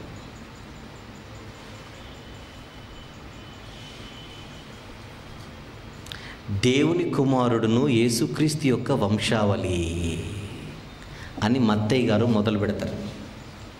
ఆయన ఇచ్చిన వంశావళిలో జెరుబ్బాబెలు ఉన్నాడేమో చూద్దాం. Let us find out. Come to the new testament. మత్తయి సువార్త 1వ అధ్యాయము 1వ వచనం ముందు. మత్తయి సువార్త 1వ అధ్యాయము 1వ వచనం. అబ్రాహాము కుమారుడగు దావీదు కుమారుడైన యేసు క్రీస్తు వంశావళి. 6వ వచనం. యెషయి రాజైన దావీదును కనెను, దావీదు సొలొమోనును కనెను అనుందా? అలాగనే ఆ సొలొమోను అక్కడ నుంచి అలాగనే కిందికి వచ్చేస్తే 12వ వచనం సొలొమోను గారి వంశం అలానే కిందికి వచ్చేస్తే బబులోనుకు కొనుపోబడిన తర్వాత యెకొన్యా షయల్తీయేలును కనెను, షయల్తీయేలు జెరుబ్బాబెలును కనెను. ఈయన గురించి మనం అక్కడ మాట్లాడేది. ఈ వంశంలో తగిలాడు జెరుబ్బాబెలు. ఇప్పుడు మనకు దావీదు శరీరమును బట్టి క్రీస్తు ఏ వంశంలో పుట్టెను? శరీరమును బట్టి క్రీస్తు దావీదు సంతానంలో పుట్టెను కదా బైబిల్ చెప్పింది. ఆ దావీదు సంతానములో ఒక సంతానంగా వచ్చిన వాడే జెరుబ్బాబెలు. ఆ జెరుబ్బాబెలును అలాగనే కొనసాగిస్తే ఎవరు వచ్చేస్తారు ఇప్పుడు? 16వ వచనం, యాకోబు మరియ భర్త అయిన యోసేపును కనెను, ఆమె యందు క్రీస్తు అనబడిన యేసు పుట్టెను.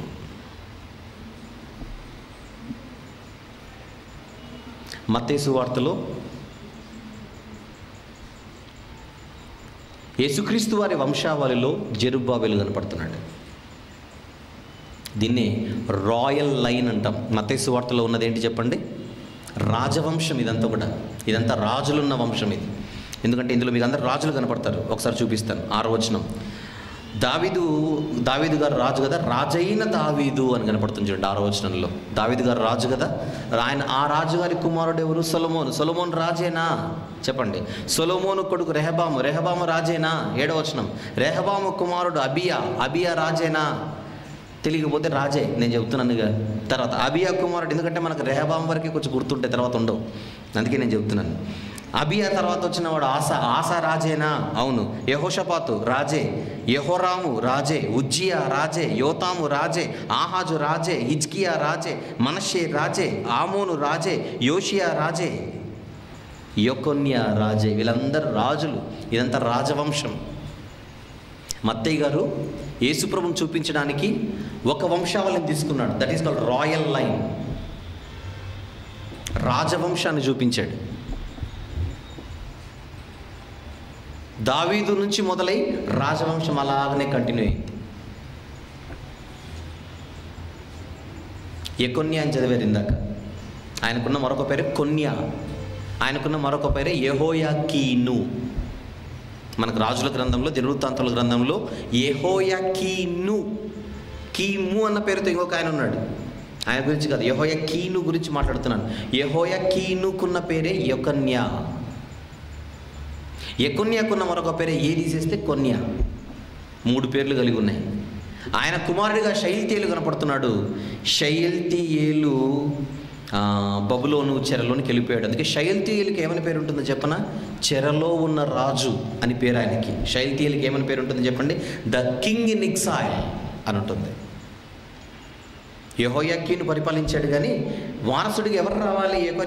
యెహోయాకీనుకి షయల్తీయేలు రావాలి. కానీ షయల్తీయేలు రాజు అవ్వకుండానే చెరలోనికి వెళ్ళిపోతాడు. ఆ చెరలో పుట్టినవాడే ఎవరు? జెరుబ్బాబెలు.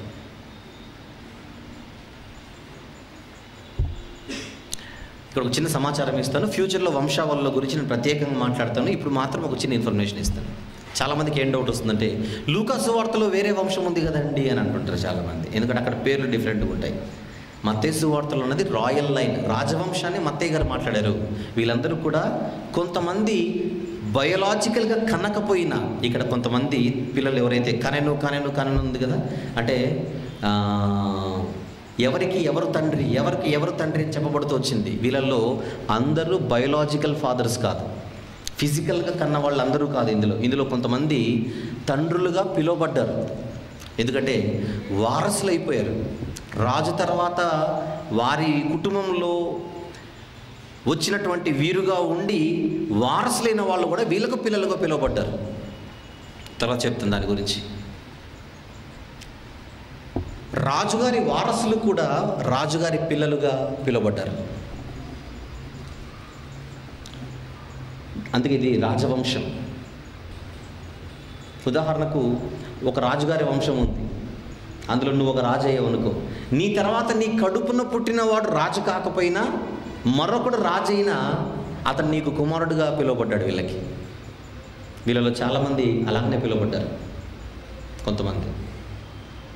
అయితే లూకా గారు ఏ వంశావళిని చూపించాడంటే రాజవంశాన్ని చూపించలేదు, బయోలాజికల్ పేరెంట్స్ని చూపించాడు. ఫిజికల్ పేరెంట్స్ ఎవరి గర్భాన్నైతే పుట్టారో వాళ్ళ గురించి మాట్లాడారు. అక్కడ ఒక్క మాటలో మీకు అర్థం కావాలంటే, దావీదు గారికి ఉన్న కుమారులు 2 కుమారులను గుర్తుపెట్టుకోండి. ఒక ఆయన సొలొమోను, ఇంకొక ఆయన నాతాను. ఒక ఆయన సొలొమోను, ఒక ఆయన నాతాను.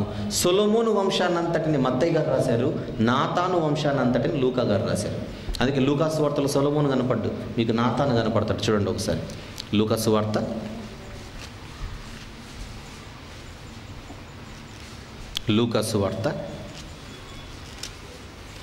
3వ అధ్యాయం 31వ వచనం చూద్దాం. ఎల్యాకీము మెలయాకు, మెలయా మెన్నాకు, మెన్నా మత్తతాకు, మత్తత నాతానుకు, నాతాను దావీదుకు, దావీదు యెషయికి, యెషయి ఓబేదుకు అని వెళ్ళిపోతుంది. ఇంతకుముందు మత్తయి సువార్తలో దావీదు కుమారుడు ఎవరిని చెప్పాడు? అక్కడ సొలొమోను. ఇక్కడ దావీదు కుమారుడు ఎవరు కనపడుతున్నారు? ఇక్కడ నాతాను. అంటే సొలొమోను గారి లైన్ ఒకటి, నాతాను లైన్ ఒకటి. నాతాను నుంచి వెళ్ళినా దావీదు కనెక్ట్ అవుతాడు, సొలొమోను నుంచి వెళ్ళినా దావీదు కనెక్ట్ అవుతాడు. కానీ సొలొమోను దగ్గర నుంచి డివైడ్ అయిపోయారు. సొలొమోను లైన్ అంతా ఒకటైపోయింది, నాతాను లైన్ అంతా ఒకటైపోయింది. కానీ విచిత్రం ఏంటంటే సొలొమోన్ లైన్లో అయినా జెరుబ్బాబెలు తగులుతాడు, నాతాను లైన్లో అయినా కూడా జెరుబ్బాబెలు తగులుతాడు. ఇందులో కూడా జెరుబ్బాబెలు కనపడతాడు. చూడండి మీకు 27వ వచనం. యోదా యోహన్నాకు, యోహన్నా రేసాకు, రేసా జెరుబ్బాబెలకు, జెరుబ్బాబెలు షయల్తీయేలుకు అని ఇక్కడ షయల్తీయేలు కుమారుడు జెరుబ్బాబెలు కనపడుతున్నాడు. ఇప్పుడు జెరుబ్బాబెలుకు ఒక చిన్న ప్రత్యేకత మీరు ఆలోచిస్తే, సొలొమోను వంశంలో వచ్చిన జెరుబ్బాబెలు తగులుతున్నాడు, నాతాను వంశంలో వచ్చిన జెరుబ్బాబెలు తగులుతున్నాడు. అంటే 2 వంశాలను కలుపుతున్న ఒక వ్యక్తిగా జెరుబ్బాబెలుకు ఒక ప్రత్యేకత ఉంది. అర్థమవుతుందా? ఇంతకు నాతాను వంశం ఇప్పుడు ఎట్లుంటుందంటే, ఈయన అమ్మ సైడ్ బంధువండి, ఈయన నాన్న సైడ్ బంధువండి అని అంటుంటాం. ఒకసారి అమ్మ సైడ్ వెళ్ళినా నువ్వు కనెక్ట్ అవుతావు, నాన్న సైడ్ వెళ్ళినా నువ్వు కనెక్ట్ అవుతావు. కొన్ని అలా ఉంటాయి బంధాలు. ఫ్యూచర్లో మాట్లాడతాను. షయల్తీయేలు ఇంతకు ఎవరు? షయల్తీయేలు తండ్రి ఎవరు? ఏమంటే అసలు జెరుబ్బాబెలుకు ఒరిజినల్ తండ్రి షయల్తీయేలేనా, ఇంకెవరైనా ఉన్నారా? అవన్నీ నేను ఈ ఫ్యూచర్లో మీకు ఈ డౌట్స్ వస్తే నేను తర్వాత మాట్లాడతాను దాని గురించి. ఇప్పుడు షయల్తీయేలు ఇంతకు జెరుబ్బాబెలుకు తండ్రి ఎలా అవుతాడు? షయల్తీయేలు కుమారుడైన జెరుబ్బాబెలు, షయల్తీయేలు కుమారుడు జెరుబ్బాబెలు అని ఉంది. అయితే షయల్తీయేలు ఎలా కుమారుడు అవుతాడు అన్న విషయం, షయల్తీయేలుకు ఈయన ఎవరు జెరుబ్బాబెలు ఎలా కుమారుడు అవుతాడు, అవన్నీ సపరేట్ లెసన్లో మనం మాట్లాడుకుందాం. ఎందుకంటే దినవృత్తాంతంలోకి వెళ్ళేసరికి జెరుబ్బాబెలు తండ్రి వేరే పేరు ఉంటుంది అక్కడ. ఎగ్జాంపుల్గా ఒకటి చూపిస్తాను మీకు. దినవృత్తాంతముల మొదటి గ్రంథం 3వ అధ్యాయం, మొదటి దినవృత్తాంతములు 3వ అధ్యాయం 17వ వచనం చూద్దాం. యెకొన్యా కుమారులు అసీరు, షయల్తీయేలు, మల్కీరాము, పెదాయా, షెనజ్జరు, యెకమ్యా, హోషామా, నెదబ్యా అని పెదయా కుమారులు జెరుబ్బాబెలు అనేది. చూడండి, జెరుబ్బాబెలు తండ్రికి ఎవరు కనపడుతున్నారు? ఇక్కడ పెదాయా కనపడుతున్నాడు. మిగిలిన పుస్తకాలన్నింటిలో మనకు జెరుబ్బాబెలు తండ్రిగా షయల్తీయేలు కనపడతాడు. ఉదాహరణకు ఎజ్రా గ్రంథం 3వ అధ్యాయము, ఎజ్రా గ్రంథం 3వ అధ్యాయం 2వ వచనం ఎవరైనా చదవండి. 2వ వచనం మనం చూస్తే, యోజాదాకు కుమారుడైన యేషువయు, యాజకులైన అతని సంబంధులను షయల్తీయేలు కుమారుడైన జెరుబ్బాబెలు. ఎజ్రా గారి గ్రంథంలో కూడా షయల్తీయేలు కుమారుడు అని ఉంది. 5వ అధ్యాయం ఎజ్రా గ్రంథం, 5వ అధ్యాయం ఎజ్రా గ్రంథం 2వ వచనంలో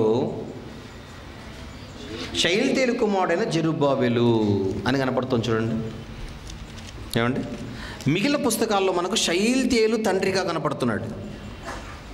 నెహెమ్యా గ్రంథం 12వ అధ్యాయం 1వ వచనం, నెహెమ్యా గ్రంథం 12వ అధ్యాయం 1వ వచనం, షయల్తీయేలు కుమారుడైన జెరుబ్బాబెలు. ఇప్పుడు హగ్గై గ్రంథంలో మనకు ఎవరు కనపడుతున్నారు? జెరుబ్బాబెలుకు తండ్రిగా షయల్తీయేలు. కానీ ఒక్క దినవృత్తాంతంలో మాత్రం షయల్తీయేలు తండ్రి పెదాయా కనపడుతున్నాడు.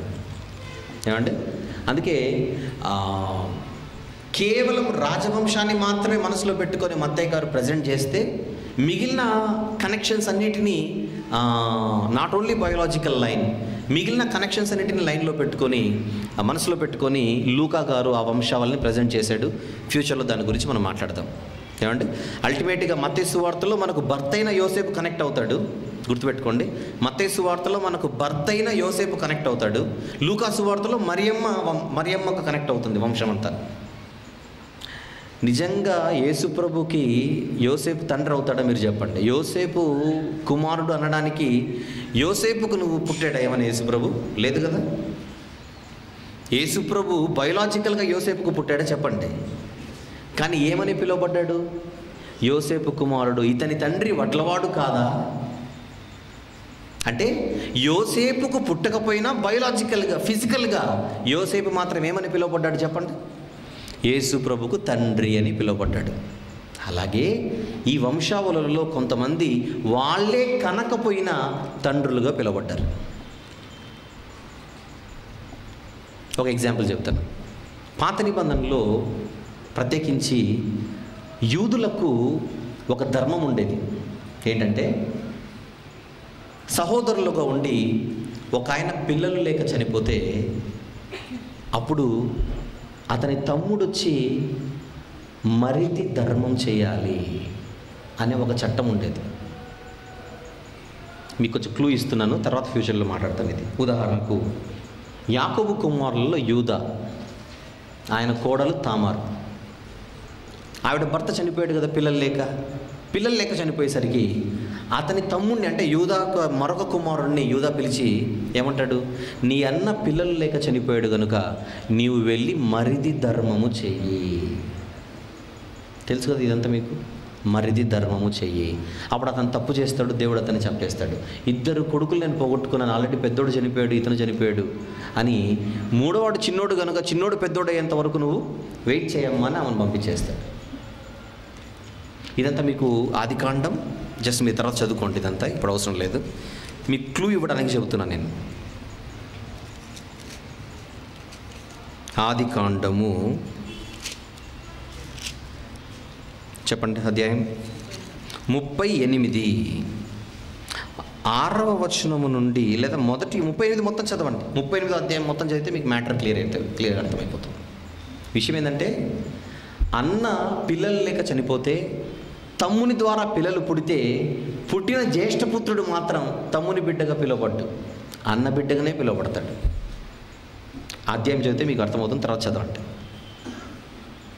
అలాగే ద్వితీయోపదేశకాండం 25వ అధ్యాయంలో దేవుడిచ్చిన ఒక చట్టం కూడా చూద్దాం. ద్వితీయోపదేశకాండము 25వ అధ్యాయము 5వ వచనం నుంచి నేను చదువుతున్నాను చూడండి. 5వ వచనం నుండి, ద్వితీయోపదేశకాండం 25 5వ వచనం నుండి, సహోదరులు కూడి నివసించుచుండగా వారిలో ఒకడు సంతానము లేక చనిపోయిన ఎడల చనిపోయిన వాని భార్య అన్యుని పెండ్లి చేసుకోకూడదు. ఇశ్రాయేలుకు చట్టం అది. ఆమె పెనిమిటి సహోదరుడు తమ్ముడు ఆమె యొద్దకు పోయి ఆమెను పెళ్లి చేసుకొని తన సహోదరునికి మారుగా ఆమె ఎడల భర్త ధర్మము జరపవలెను. చనిపోయిన సహోదరుని పేరు ఇశ్రాయేలీల నుండి తుడిచివేయబడకుండానట్లు ఆమె కను జ్యేష్ఠ కుమారుడు చనిపోయిన సహోదరునికి వారసుడుగా ఉండాలి. అంటే బయలాజికల్గా పుట్టింది తమ్ముడికైనా వీడు పెరిగి పెద్ద అయ్యేటప్పుడు ఎవరి పేరు వస్తుంది, మీ డాడీ ఎవరంటే ఏమని చెప్పాలి, చనిపోయిన ఆయన అన్న పేరు చెప్పాలి. నిజానికి ఇతనికి ఆ చనిపోయినాడు ఏమవుతాడు, పెదనాన్న అవుతాడు. బయోలాజికల్గా ఆలోచిస్తే పెదనాన్న కాదు, నీకు నాన్న. మీకు అర్థమవుతుంది పాయింట్ అక్కడ. బయోలాజికల్గా పుట్టింది ఒకరికి, పేరు మాత్రం ఎవరికి వారసుడు, ఇతను తమ్ముని కొడుకు వారసుడు కాదు, చనిపోయిన అన్నకు వారసుడు, జ్యేష్ఠపుత్రుడు. అది దేవుడిచ్చాడు చట్టం వాళ్ళకి ఆ రోజుల్లో. ఇది ఎందుకు చెప్తున్నానంటే ఈ లూకా సువార్తలో ఉన్న వంశావళులు కానీ లేదా మత్తయి సువార్త ఉన్న వంశావళుల్లో కానీ కొంతమంది బయోలాజికల్గా ఫాదర్స్ కాకపోయినా వారికి ఈ పిల్లలు వారసులుగా పిలువబడ్డారు. ఎందుకు ఏంటి అనేది తర్వాత అది చాలా డిఫరెంట్ సబ్జెక్ట్లోకి నేను వెళ్ళిపోవాలి. ఈ టైం సరిపోదు కనుక అవసరం లేదు ఇప్పుడు. కానీ ఇక్కడ మాత్రం మనం అర్థం చేసుకోవాల్సింది జెరుబ్బాబెలు గురించి. మన ఫోకస్ అంతా ఎవరిపైన ఉంది చెప్పండి, జెరుబ్బాబెలు గురించి. ఎందుకంటే షయల్తీయేలు గురించి మీకు అక్కడ ఒక ఎగ్జాంపుల్ చెప్తాను మీకు. మత్తయి సువార్తలో జెరుబ్బాబెలు తండ్రి షయల్తీయేలు కనపడుతుంది కదా. షయల్తీయేలు తండ్రి ఎవరు? మత్తయి సువార్త ప్రకారం షయల్తీయేలు తండ్రి ఎవరో చూడండి. 12వ వచనం, మొదటి అధ్యాయం 12వ వచనం. బబులోనుకు కొనుపోబడిన తర్వాత యెకొన్య షయల్తీయేలును కనెను. చెప్పండి, షయల్తీయేలు తండ్రి ఎవరు కదా? ఇప్పుడు లూకా సువార్తలో చదవండి ఒకసారి. అంటే జెరుబ్బాబెలు తాతగారిని ఎవరో పట్టాలి. ఇప్పుడు మనం నాన్నను బట్టాము, తాతగారిని పడదాం. 27వ వచనం, 3వ అధ్యాయం 27వ వచనం. యోదా యోహన్నాకు, యోహన్నా రేసాకు, రేసా జెరుబ్బాబెలుకు, జెరుబ్బాబెలు షయల్తీయేలుకు, షయల్తీయేలు ఎవరికి పుట్టాడు? నేరి అనే పదం ఉంది చూడండి ఇక్కడ. అక్కడేముంది? యెకొన్య అని ఉంది. ఇక్కడేముంది? నేరి అని. ఇంతకు షయల్తీయేలుకు తండ్రి యెకొన్యానా లేకపోతే నేరీనా? డౌట్ వచ్చింది కదా ఇప్పుడు మీకు. అందుకే చెప్పాను, నేరి ఎలా డాడీ అవుతాడు, షయల్తీయేలు ఎలా డాడీ అవుతాడు. ఇది తెలియాలంటే ఫస్ట్ కొన్యా చరిత్ర తెలియాలి. అక్కడ లింక్ ఉంది. మత్తయి సువార్తలో కనపడుతున్న యెకొన్యా ఎవరైతే ఉన్నారో కొన్యా హిస్టరీ తెలియాలి. ఎందుకంటే కొన్యాకు ఒక శాపం ఉంటుంది, అది ఇర్మియా గారి శాపం. అంత హిస్టరీలోకి వెళ్తే ఇవన్నీ నేను తీయలేను, ఇప్పుడు మీకు టైం లేదు కనుక నేను వెళ్ళట్లేదు. ఆ శాపం మీద మీకు క్లూ ఇస్తాను. ఇర్మియా గ్రంథం 22వ అధ్యాయం. యేసుప్రభు ఎటువంటి పరిస్థితుల్లో కొన్యా కడుపున రాకూడదు అంటే, యేసుప్రభు ఎటువంటి రాబోయే మెస్సయ్య, ఇప్పుడు అక్కడ లింక్ ఉంది, రాబోయే మెస్సయ్య ఎటువంటి పరిస్థితుల్లో యెకొన్యా గర్భము నుంచి వచ్చిన మాంసం, యెకొన్యా గర్భం నుంచి వచ్చినటువంటి ఆ ఫ్లెష్ శరీరమును బట్టి ఎటువంటి పరిస్థితుల్లో కొన్యా దగ్గర నుంచి రాకూడదు. ఎందుకో చెబుతాను. అక్కడ ఇర్మియా గ్రంథం 22వ అధ్యాయం 28 నుంచి చూద్దాం. ఇర్మియా గ్రంథం 22వ అధ్యాయం 28 ప్లీజ్. ఏముంది అక్కడ? కొన్యా అనుంది. ఎవరి కొన్యా? ఎవరి కొన్యా? మత్తయి సువార్తలో మనం చదివిన యెకొన్యా. రాజుల గ్రంథంలో మనకు కనపడే యెహోయాకీను. 3 పేర్లు కన్ఫ్యూజ్ అవ్వకండి. ఇతనే యెహోయాకీన్ అన్న ఈయననే, యెకొన్యా అన్న ఈయననే, ఇంకా కొన్యా అన్న ఈయనకున్న శాపం చూడండి. కొన్యాను ఇతడు హేయమైన ఓటికుండ వంటి వాడా, పనికి మాలిన ఘటమా, అతడును అతని సంతానమును విసిరివేయబడి తామెరుగని దేశంలోనికి ఏలత్రోయబడిరి. దేశమా దేశమా దేశమా యెహోవా మాట వినుము. యెహోవా ఇలాగ సెలవిచ్చుచున్నాడు, సంతానహీనుడనియు తన దినములలో వర్ధిల్లని వాడనియు ఈ మనుషుని గురించి వ్రాయుడి. ఇతని సంతానం ఉండకూడదు, ఇంకా అతని సంతానంలో ఎవడును వర్ధిల్లడు, వారిలో ఎవడును దావీదు సింహాసనమందు కూర్చుండడు. అది శాపం. ఎటువంటి పరిస్థితుల్లో కొన్యా గర్భంలో నుంచి వచ్చిన వాడు ఎవడు కూడా దావీదు సింహాసనమందు కూర్చోకూడదు. మత్తయి సువార్తలో యేసుప్రభు ఎవరి వంశావళిలో వచ్చాడు? ఈ కొన్యా వంశంలోనే వచ్చాడు. కౌంటర్ పట్టింది చూడండి. ఇక్కడ మత్తయి సువార్త 1వ అధ్యాయంలో యెకొన్యా కనపడుతున్నాడు లేదు యేసుక్రీస్తు వంశావళిలో. ఆ దావీదు గోత్రం, దావీదు లైన్లోనే కదా యేసుప్రభు వచ్చింది. యూదా గోత్రంలో శరీరమును బట్టి దావీదు సంతానంలో కదా యేసుప్రభు పుట్టింది. శరీరమును బట్టి దావీదు సంతానములో యేసుప్రభు పుడితే ఈ శాపానికి దీనికి అర్థం ఏంటి? కొన్యా వంశంలో ఎవరు కూడా దావీదు సింహాసనం ముందు కూర్చోకూడదు, శాపం. మళ్ళీ యేసుప్రభు వచ్చాడుగా, ఆయన పర్మనెంట్ కింగ్ కదా. ఈ శాపం ఫెయిల్ అయిందా? అదే చెబుతున్నాను. షయల్తీయేలు తండ్రిగా యెకొన్యా కనపడుతున్నాడు, కానీ బయోలాజికల్ ఫాదరా కాదా అది ప్రశ్న అక్కడ. ఎందుకంటే వీళ్ళందరూ కూడా అక్కడ ప్రస్తావించబడిన పేర్లన్నీ ఫిజికల్ ఫాదర్స్ కాదు. యేసు ప్రభు కనెక్ట్ అయినా ఎటువంటి పరిస్థితిలో శరీరము ఏ గర్భాల నుంచే పదార్థం బయటకు వచ్చిందో కొన్యా గర్భంలో నుంచి మాత్రం కనెక్ట్ అవ్వడానికి వీల్లేదు. ఆయన ఎక్కడో స్టాప్ అయిపోయాడు. అక్కడ నుంచి డైవర్ట్ అయిపోయింది, వంశం డైవర్ట్ అయిపోయింది. దేవుడు కొన్యాన్ని శపించేశాడు, నీ సంతానంలో ఎవడు కూర్చోడ్డు అన్న తర్వాత యేసుప్రభు ఎలా వస్తాడు ఇక్కడికి? మళ్ళీ మత్తయి సువార్తలో షయల్తీయేలు తండ్రి ఎవరు కనపడుతున్నారు? యెకొన్యా కనపడుతున్నాడు. లూకా గారు మాత్రం ఏమని చెప్పాడు? నేరి అని చెప్పేశాడు. అక్కడ నేరినా, ఇక్కడ షయల్తీయేలా? అందుకు మీకు క్లూ ఇచ్చాను. ఇక్కడ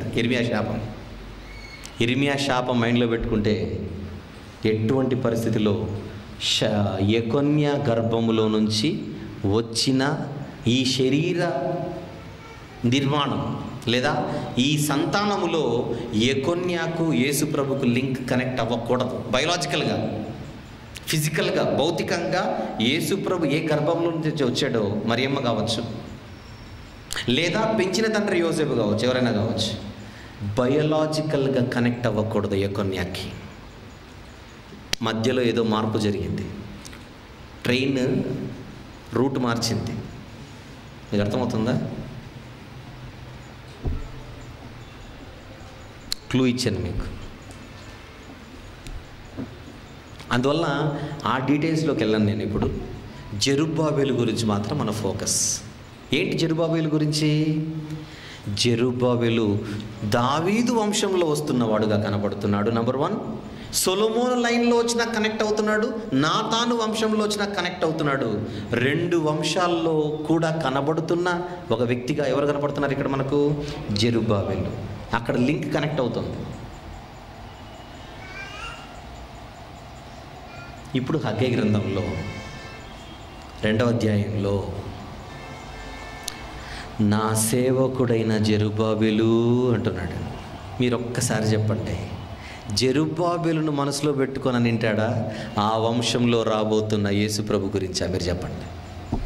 హగ్గైలో యేసుక్రీస్తు, అదే ఈ చివరి భాగం. హగ్గైలో ఎవరు కనపడుతున్నారు చెప్పండి? యేసు ప్రభు. సంగతులను పైపైనే చదువుతూ జెరుబ్బాబెలు ఉందిగా, మళ్ళీ యెషయా గారు యేసు ప్రభు అని చెప్పాడు కదా అంటే నీకు మ్యాటర్ సరిగా తెలియక నువ్వు తొందరపడతావు. చాలామంది ఇదే తప్పు చేస్తున్నారు బైబిల్ చదివేటప్పుడు. ఉన్నది ఉన్నట్టుగా తీసుకుంటారు. బైబిల్లో ఉన్నది ఉన్నట్టుగా తీసుకుంటే కొన్ని మీకు అర్థం కావు. చాలామంది బైబిల్ని తప్పుపట్టాలనుకునే వాళ్ళు ఇలానే చేస్తారు. ఉన్నది ఉన్నట్టుగా తీసుకొని మాట్లాడేస్తుంటారు. ఏది ఉన్నది ఉన్నట్టుగా తీసుకోవాలో, ఏది భావానుసారంగా తీసుకోవాలో మీకు మ్యాటర్ అర్థం కాకపోతే మీకు బైబిల్ అర్థం కాదు. మీరు చదువుకుంటే చదువుల్లో సందర్భ వాక్యాలు ఉంటాయి, కొన్ని ఇంగ్లీష్లో యానిటేషన్స్ అని ఉంటాయి. ఏమండి, దీన్ని ఇచ్చి వివరించమన్న తర్వాత మీరు ఎలా రాస్తారు? దాన్ని పరిచయము, సందర్భము, భావము అని రాస్తారా లేదా? మీరు వివరణ ఇస్తారా లేదా? ఇంట్రడక్షన్ అంటావు, కాంటెక్స్ట్ అంటావు, కంక్లూజన్ అంటావు, లేదా ఎక్స్ప్లెనేషన్ అంటావు.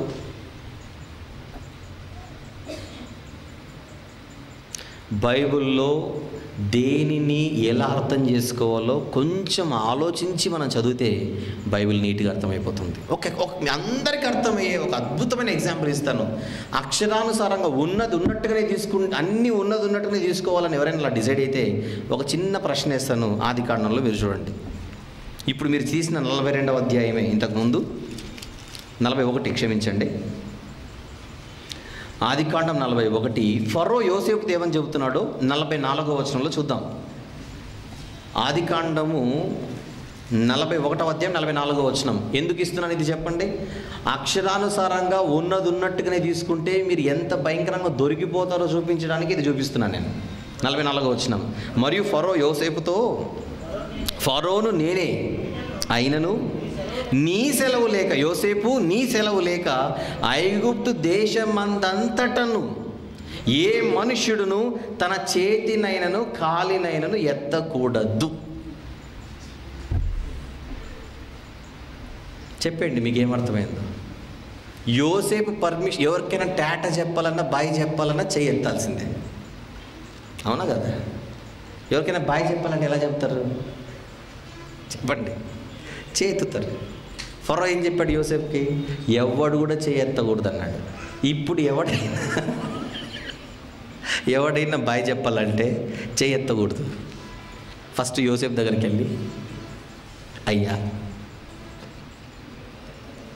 నా కొడుకు ఫారిన్ వెళ్తున్నాడు, ఎయిర్పోర్ట్లో ఉన్నాడు, వాడికి బాయ్ చెప్పాలి, చెయ్యి ఎత్తాలా లేదా అని అడగాలి. అప్పుడు యోసేపు ఓకే అంటే శంషాబాద్ ఎయిర్పోర్ట్కి వెళ్ళి అప్పుడు చేయెత్తాలి అనా? చెప్పండి, నీ సెలవు లేక చెయ్యి ఎత్తకూడదు, నీ సెలవు లేక కాలు ఎత్తకూడదు అంటే ఏంటి మన అర్థం? లిటరల్గా తీసుకోకండి. ఆర్టీసీ డ్రైవర్ ఒక ఆయన అంట పల్లె వెలుగు బస్సు ఎక్కాడట. కొత్తగా ట్రైనింగ్ తీసుకున్న ఆయన పల్లె వెలుగు బస్సులో పైన రాశాడు చేయి ఎత్తిన చోట బస్సు ఆపాలని. ఒక ఆయన పశువులు కాసుకుండా అయినా గొర్రెలు నడిచేట ఈ డ్రైవర్ గారు చేయి చూశాడు, చేయి ఎత్తాడు కదా అని ఆపాడు. ఆయనేమో వెళ్ళిపోతున్నాడు. ఎందుకు ఆపంటే చేయి ఎత్తిన చోట ఆపుకున్నాడు ఆర్టీసీ అన్నాడు.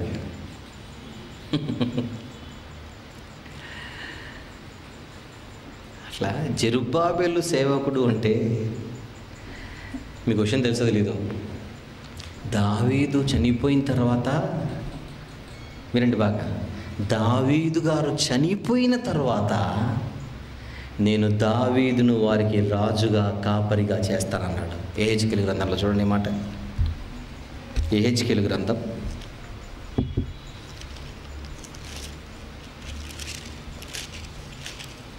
37వ అధ్యాయం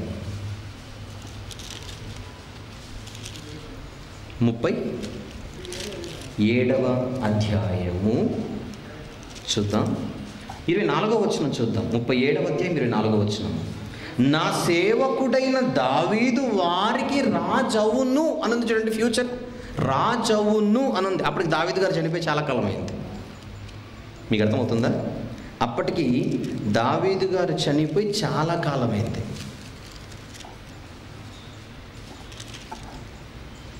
దావీదు చనిపోయిన తర్వాత ఆయన అంటున్నమాట, నా సేవకుడైన దావీదు వారికి రాజవును, వారికి అందరికీ కాపరి ఒక్కటే ఉండును, వారు నా విధులను అనుసరింతురు, నా కట్టలను గైకొని ఆచరింతురు. అంటే దావీదు మళ్ళీ పుడతాడనా?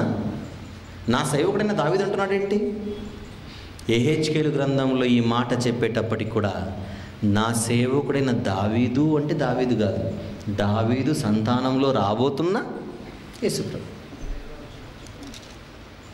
34వ అధ్యాయంలో ఒక మాట చూద్దాం. 34వ అధ్యాయం 23వ వచనం. 34వ అధ్యాయం 23వ వచనం. వాటిని మేపుటకై నేను నా సేవకుడైన దావీదును వాటి మీద కాపరిగా నియమించేదను, అతడు వాటికి కాపరిగా ఉండి వాటిని మేపును. 24వ వచనం. యెహోవానైన నేను వారికి దేవుడినై యుందును, నా సేవకుడైన దావీదు వారి మధ్య అధిపతిగా ఉండును. యెహోవానైన నేను మాట ఇచ్చి ఉన్నాను. ఇక్కడేమో దావీదును తెస్తానంటున్నాడు, అక్కడేమో జెరుబ్బాబెలును తెస్తానంటున్నాడు. ఇంతకు తెచ్చేది దావీదునా జెరుబ్బాబెలునా? వీళ్ళిద్దరినీ కాదు, వీళ్ళిద్దరి లైన్లో రాబోతున్న యేసుప్రభు. అర్థమవుతుందా? నా సేవకుడైన దావీదు వస్తానంటే దావీదు రాడు. నా సేవకుడైన జెరుబ్బాబెలు ముద్ర ఉంగరంగా నేను చేస్తున్నానంటే నిజంగా జెరుబ్బాబెలు కాదు, అక్కడ రాబోతున్న మెస్సియా. ఆ మెస్సియా అధిపతిగా హగ్గై గ్రంథానికి వచ్చేయండి. ఐజాక్ ఏమని చెప్పావు? ఇంకొక వచనం నువ్వు ఇందాక 37 యెహెజ్కేలు గ్రంథం 37:25. అందులో కూడా నా సేవకుడైన దావీదు 25వ వచనం. మీ పితరులు నివసించినట్లు నా సేవకుడైన యాకోబునకు నేను ఇచ్చిన దేశంలో వారు నివసింతురు, వారి పిల్లలను వారి పిల్లల పిల్లలను అక్కడ నిత్యము నివసింతురు. నా సేవకుడైన దావీదు ఎల్లకాలము వారికి అధిపతి అయి ఉండును. ఎల్లకాలం అట. దావీదా యేసుప్రభు? యేసుప్రభు. మరి పేరు లేదే అంటే ఆ వంశంలో రాబోతున్న యేసుప్రభు. అది నీకు అర్థం కావాలి. ఇప్పుడు హగ్గైకి రండి.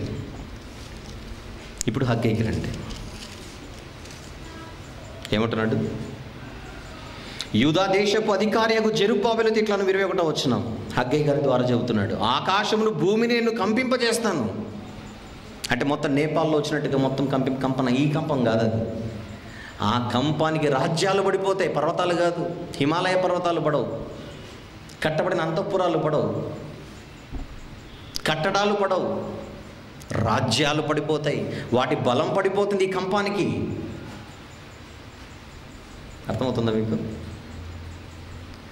అవన్నీ పడిపోగా నిన్ను నిలబెడతాను జెరుబ్బాబెలు.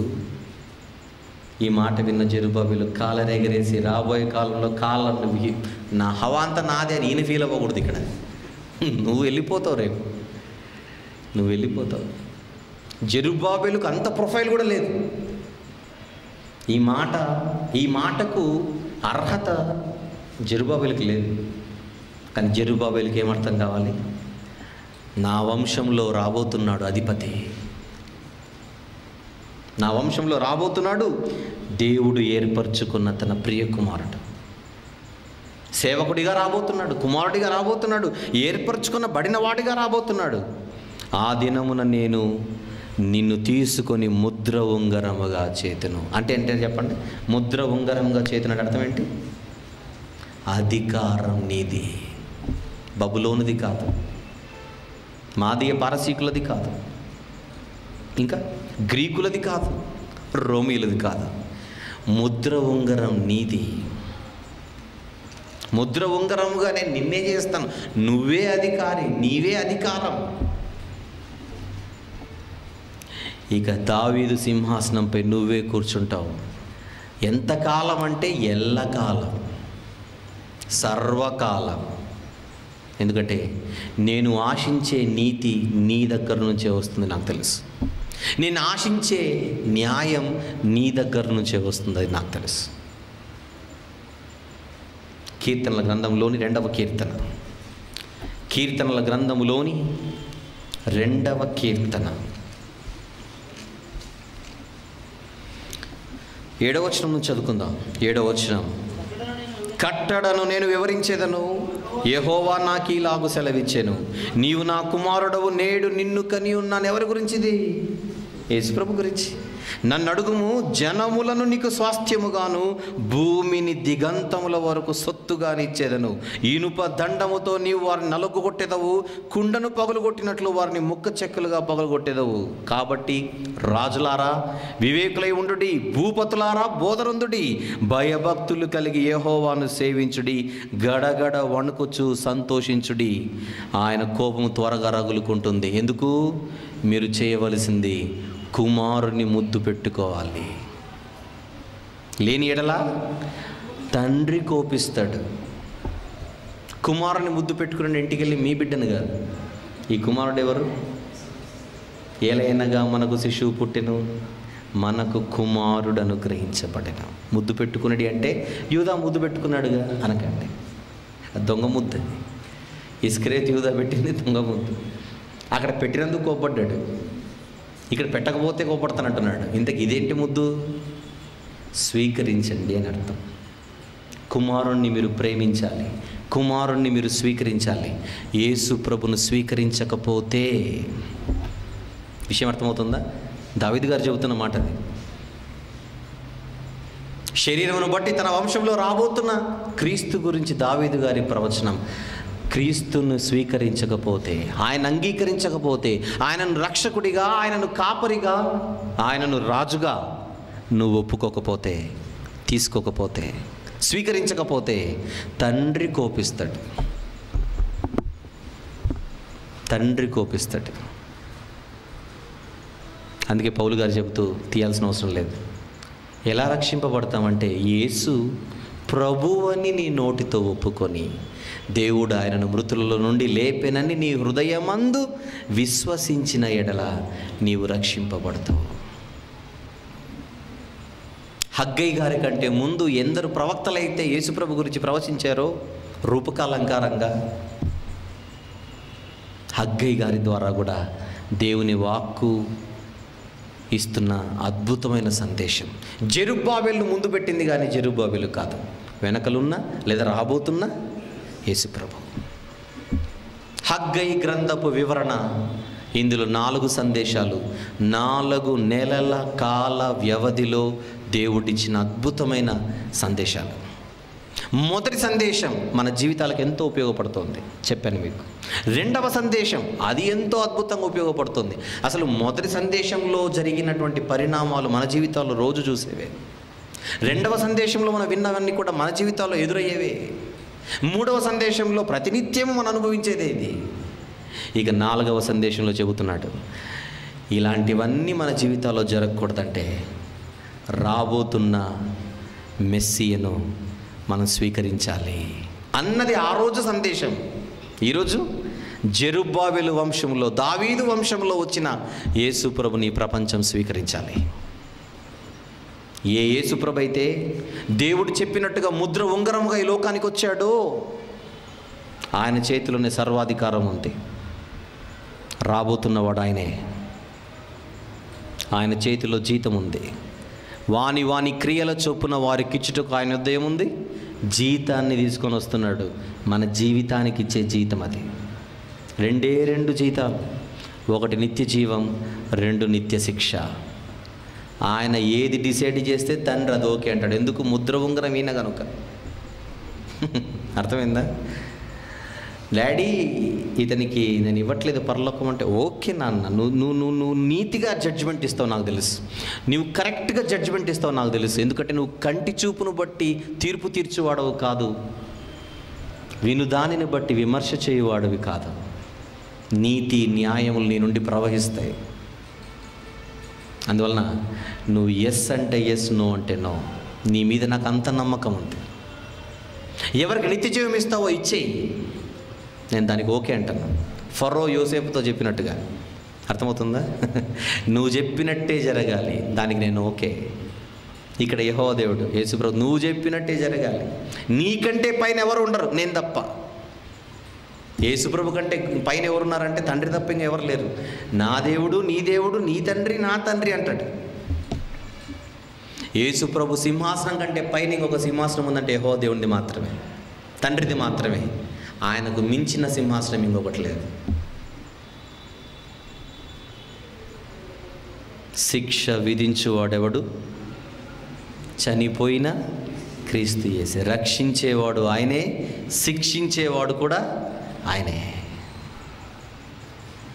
ముద్ర ఉంగరం ఆయనే. మొర్దెకై చేతికి ఉంగరం వచ్చిన తర్వాత ఎస్తేరు గ్రంథంలో జనులు భయపడిపోయారట మొర్దెకై పేరెత్తితేనే. తర్వాత చదవండి. ఉంగరం చేతికి వచ్చిన తర్వాత మొర్దెకై పేరెత్తితే జనులు భయపడిపోయి అవసరమైతే మొర్దెకై విశ్వాసంలోనికి వచ్చేస్తామేమని చాలామంది ఇలా వచ్చేసారట. వాళ్ళది స్వార్థం, అది పక్కన పెట్టండి. కానీ ఈరోజు ఉంగరంగా ఎవరున్నారు చెప్పండి? అంతిమ ఉంగరం ఇది. యోసేపుకు వచ్చిన ఉంగరం కాదు ఇది, మొర్దెకైకి వచ్చిన ఉంగరం కాదు ఇది. యోసేపుకు వచ్చింది ఐగుప్తు ఉంగరం, మొర్దెకైకి వచ్చింది మాదీయ పారసీకపు ఉంగరం. ఇదే ఉంగరం యెహోవా దేవుడు తండ్రి సృష్టికర్త తన కుమారుడికి ఇచ్చిన ఉంగరం కాదు, కుమారుడే ఉంగరం. ఇప్పుడు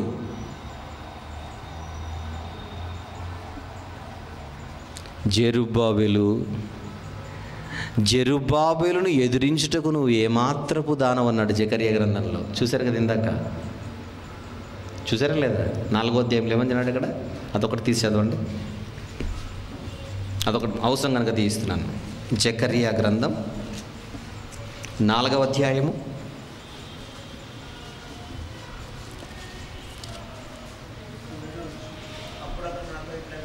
6-7 వచనములు.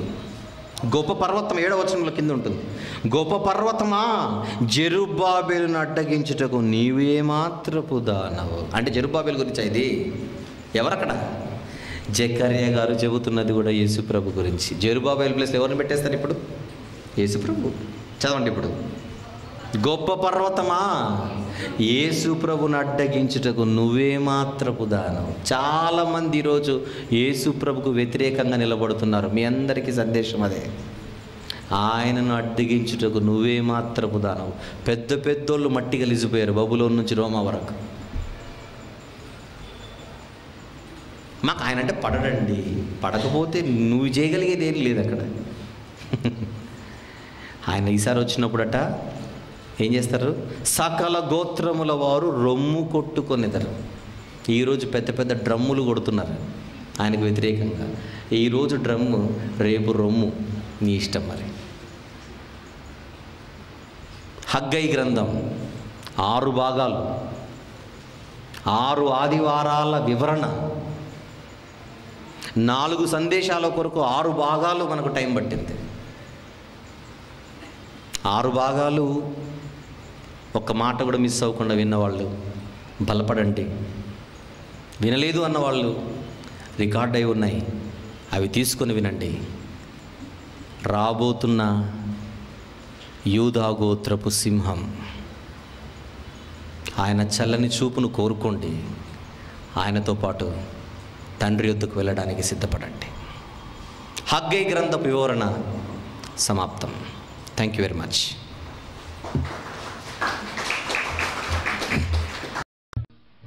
ట్రూ విజ్డమ్ మినిస్ట్రీస్ లో భాగమైన ట్రూ విజ్డమ్ ట్రైనింగ్ సెంటర్ 6 సంవత్సరాల నుండి 19 సంవత్సరాల వయసు గల పిల్లలకు రెగ్యులర్ ఎడ్యుకేషన్ తో పాటు బైబిల్ ఎడ్యుకేషన్ ని కూడా అందిస్తున్నది. వీటి వివరములు మరియు మా ఇతర పరిచర్య వివరములను మా అఫీషియల్ వెబ్సైట్ www.truewisdomtv.com లో పొందగలరు. బ్రదర్ ఆర్ వంశీ గారు మాట్లాడిన ఎన్నో అద్భుతమైన ప్రసంగాల డివిడీలు సిద్ధంగా ఉన్నాయి. డివిడీల కోసం మీరు సంప్రదించవలసిన ఫోన్ నంబర్లు 04065554355 లేదా 8106882392. గమనిక, ప్రతి ఆదివారము మధ్యాహ్నము 2:30 నుండి 5 గంటల వరకు ఇంగ్లీష్ ఆరాధన కార్యక్రమము మరియు ప్రతి ఆదివారము సాయంత్రము 5:30 నుండి తెలుగు ఆరాధన కార్యక్రమము YMCA సెకండరీ బ్యాండ్ నందు జరుగును. అందరూ ఆహ్వానితులే.